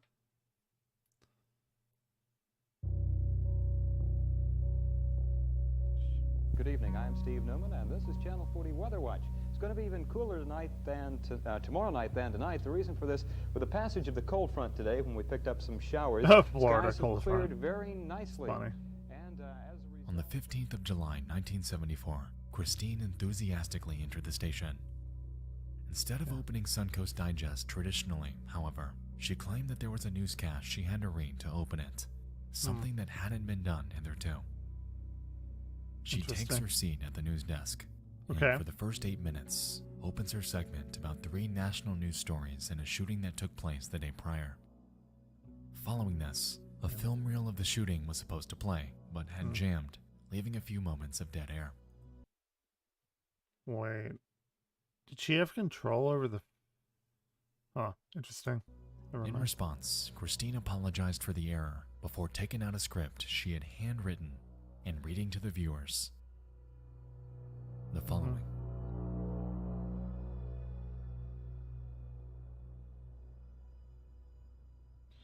The following audio is believed to be authentic. Discovered April 9th, 2021. So this is incredibly recent. Audio in the 70s, just discovered in 2021. That's interesting.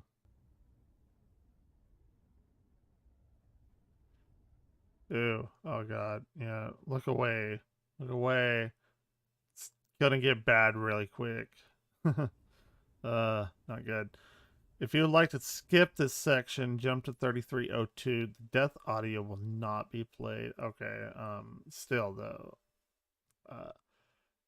Audio of people in their final moments is incredibly chilling.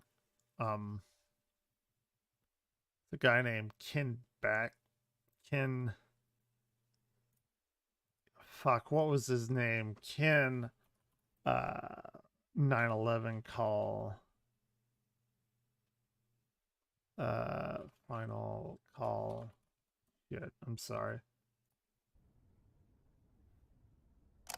It was Ken something.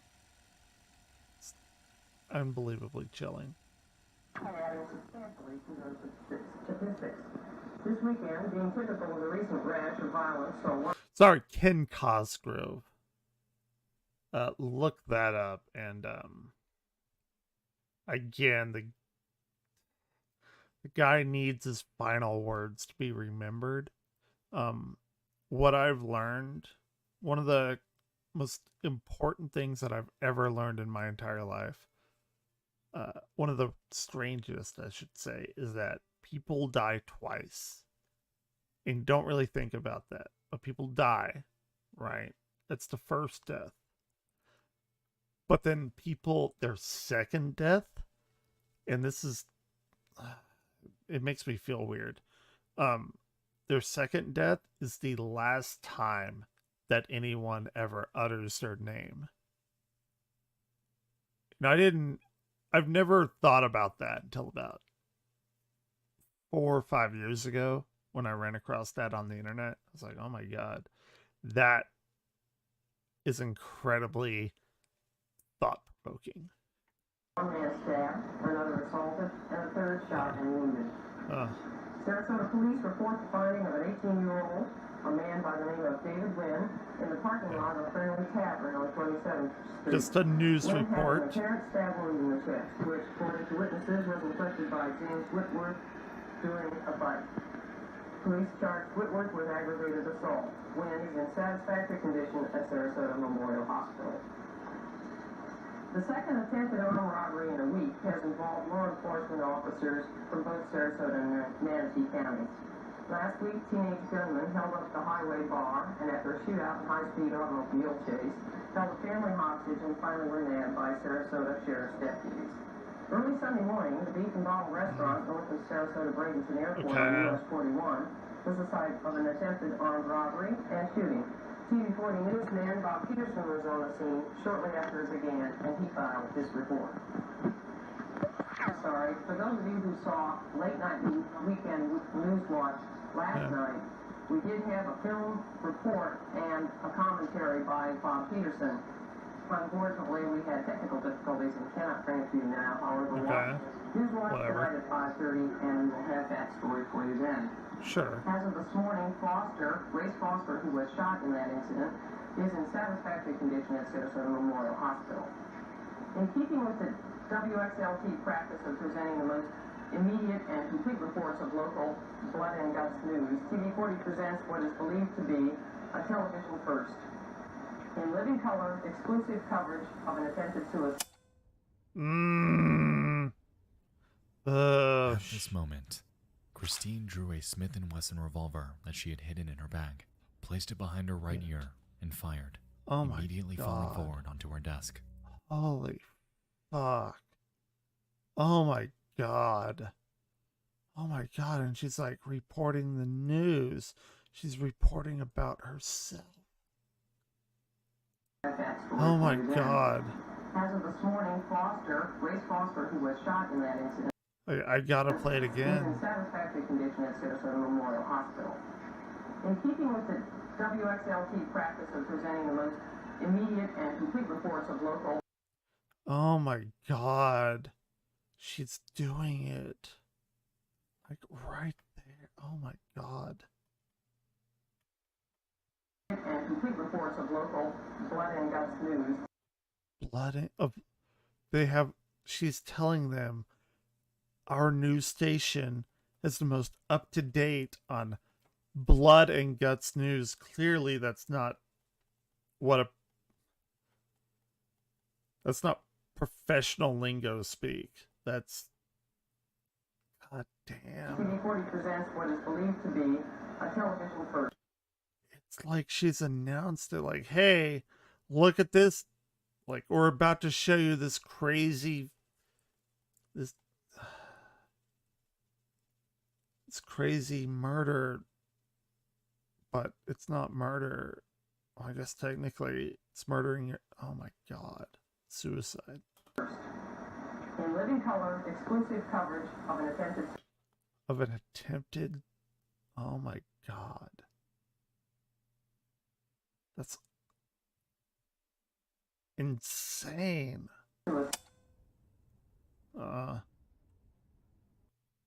At this moment, Christine drew a Smith & Wesson revolver that she had hidden in her bag. It's almost worse not seeing the image, because your mind is more scary than any kind of like shown clip, footage, whatever. Your mind fills in the gaps, and it's awful. Placed it behind her right ear and fired, immediately falling forward onto her desk. In a frantic response, the tech directors quickly faded the broadcast to black and scrambled to play a movie thereafter. Holy shit. Can you imagine? Can you even imagine what those people in the office went through? Like, what do you even do? That's like your fucking primal nature kicks in. After. Calls began to flood in, with viewers questioning the authenticity of what they just witnessed. It's literally like the Joker. Anyone ever seen the Joker? Spoilers, 1, 2, 3, 4, 5. At the end of that movie, Joker, Joaquin Phoenix's Joker murders somebody on live television. So, people they're like, oh my god, that was so fucked up. But then this kind of shit happens, and you're like, oh fuck, that movie, or that, movie was much more real than you think it is. Although this was an attempted suicide, not a murder. Well, again, technically, one way or the other. Some believing that this was just a morbid joke or a prank. However, it was far from it. She was rushed to Sarasota Hospital, and back at the station, the news director, Mike Simmons, had discovered 2 pages of a script left behind by her. The first page contained what we heard prior. However, the second was a follow-up intended to be read by a third party. Oh, fuck. She, planned ahead. I understand what she did in that situation. Today, Christine Chibuk during a live broadcast. She was rushed to Sarasota Memorial Hospital, where she remains in critical condition. No. Surprise! She put it right behind her ear. Was she going for the brain stem or something? Surprisingly, Christine's prediction turned out to be correct. Not only because she was at that very hospital, but because she remained in critical condition for 14 hours until her eventual death. So she didn't die. It took her 14 hours to die. God damn. Christine's body was cremated and spread in the Gulf of Mexico, marking the end of a life full of despair. I get it. I get it. I really do. To those around her and to her loved ones, however, an agonizing void was left that would forever go unfilled. I recently completed Cyberpunk 2077, and I picked the, spoiler alert, the scenario of this video. And the ending fucking hits hard emotionally. And I won't spoil it, but it definitely did get in my brain. Reportedly, only one tape of this incident existed and was kept by Bob Nelson, the station's owner. After his death, his wife Molly would inherit it before handing it over to a law firm for good. As of now, this is where it lies, and for the foreseeable future, may never see the light of day. Again, it should be seen by everyone that shit is awful for people. Damn. Woman on the table.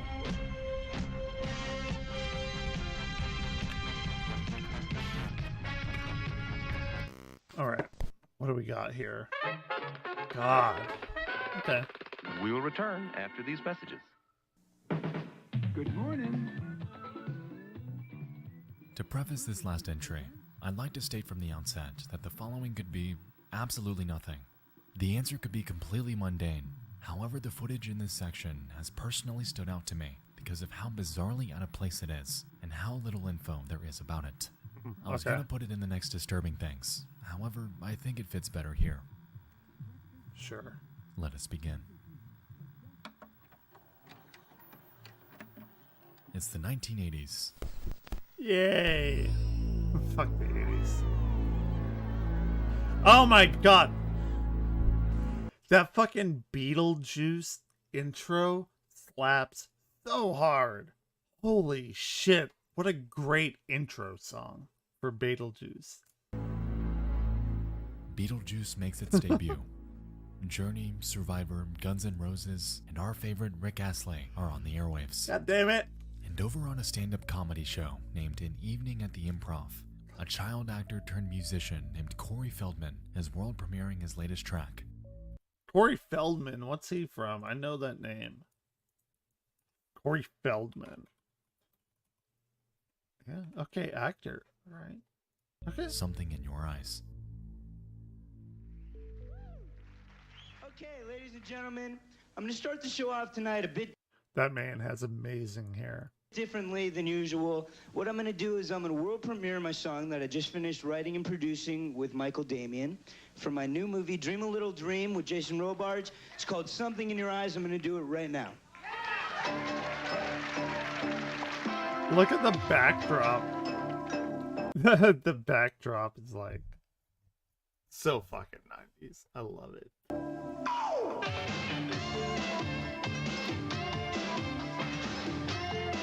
Yeah. Motherfucking saxophone. Gotta give it a 10 out of 10 video. I know it's gonna be awful here in a second. I don't know how or why, but sure.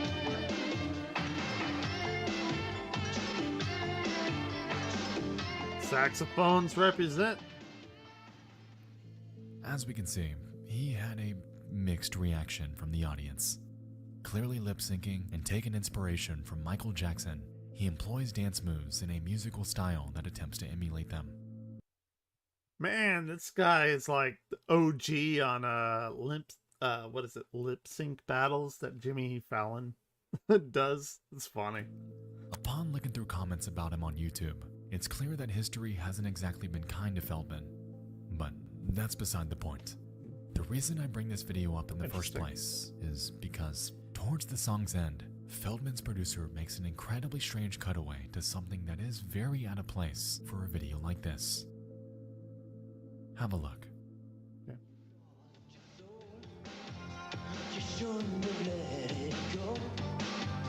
Very generic, but not offensive. The fuck?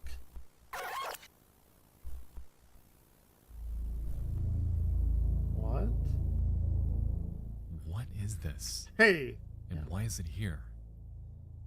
Nowhere in this song does Feldman make any sort of mention about a woman being bound to a pool table. And after performing a cursory scan of his other music videos, cutaways like this never happen again. This seems eerily out of place, and discussion about this is painstakingly few and far between. Do you think it was like for shock value or something? The only mentions I could find about it were from Reddit and a few YouTube comments. However, none of them garnered much attention. Their sources are pretty much non-existent. With that being said, let's circle back to the footage so we can break it down ourselves. What is happening? As we can see, of this woman was patched in post-production. I mean, she's not covering her Like the top. other cutaways that happened prior, this one has a different border. It's in black and white and seems to be slightly lower quality than his music video. In the footage, we have a woman with brown or black hair tied up on each corner of the pool table, is in what appears to be a small room with a swinging light above her, and seems to be moving because of discomfort. To me, this footage could be one of three things. Either it's a scene from an obscure movie, a cut of a But why? film, or it could be from a legitimate film. Wow. Personally, I believe it's one of the first two, given how obvious this cutaway is on something that's been seen by hundreds, if not thousands, of people. If this were truly as sinister as it's been rumored, it would be a pretty stupid move to put it there. Regardless, this cutaway is one of the weirdest edits I have ever seen, and I'm still struggling to drum up a reason as to why it's there in the first place. There's some nightmare fuel. I'm curious if you know anything about this, if you've seen it before, if you've heard about it, anything. This is a weird little mystery, and this is where I'm calling for your help. Damn. Who is the woman on the table? Right?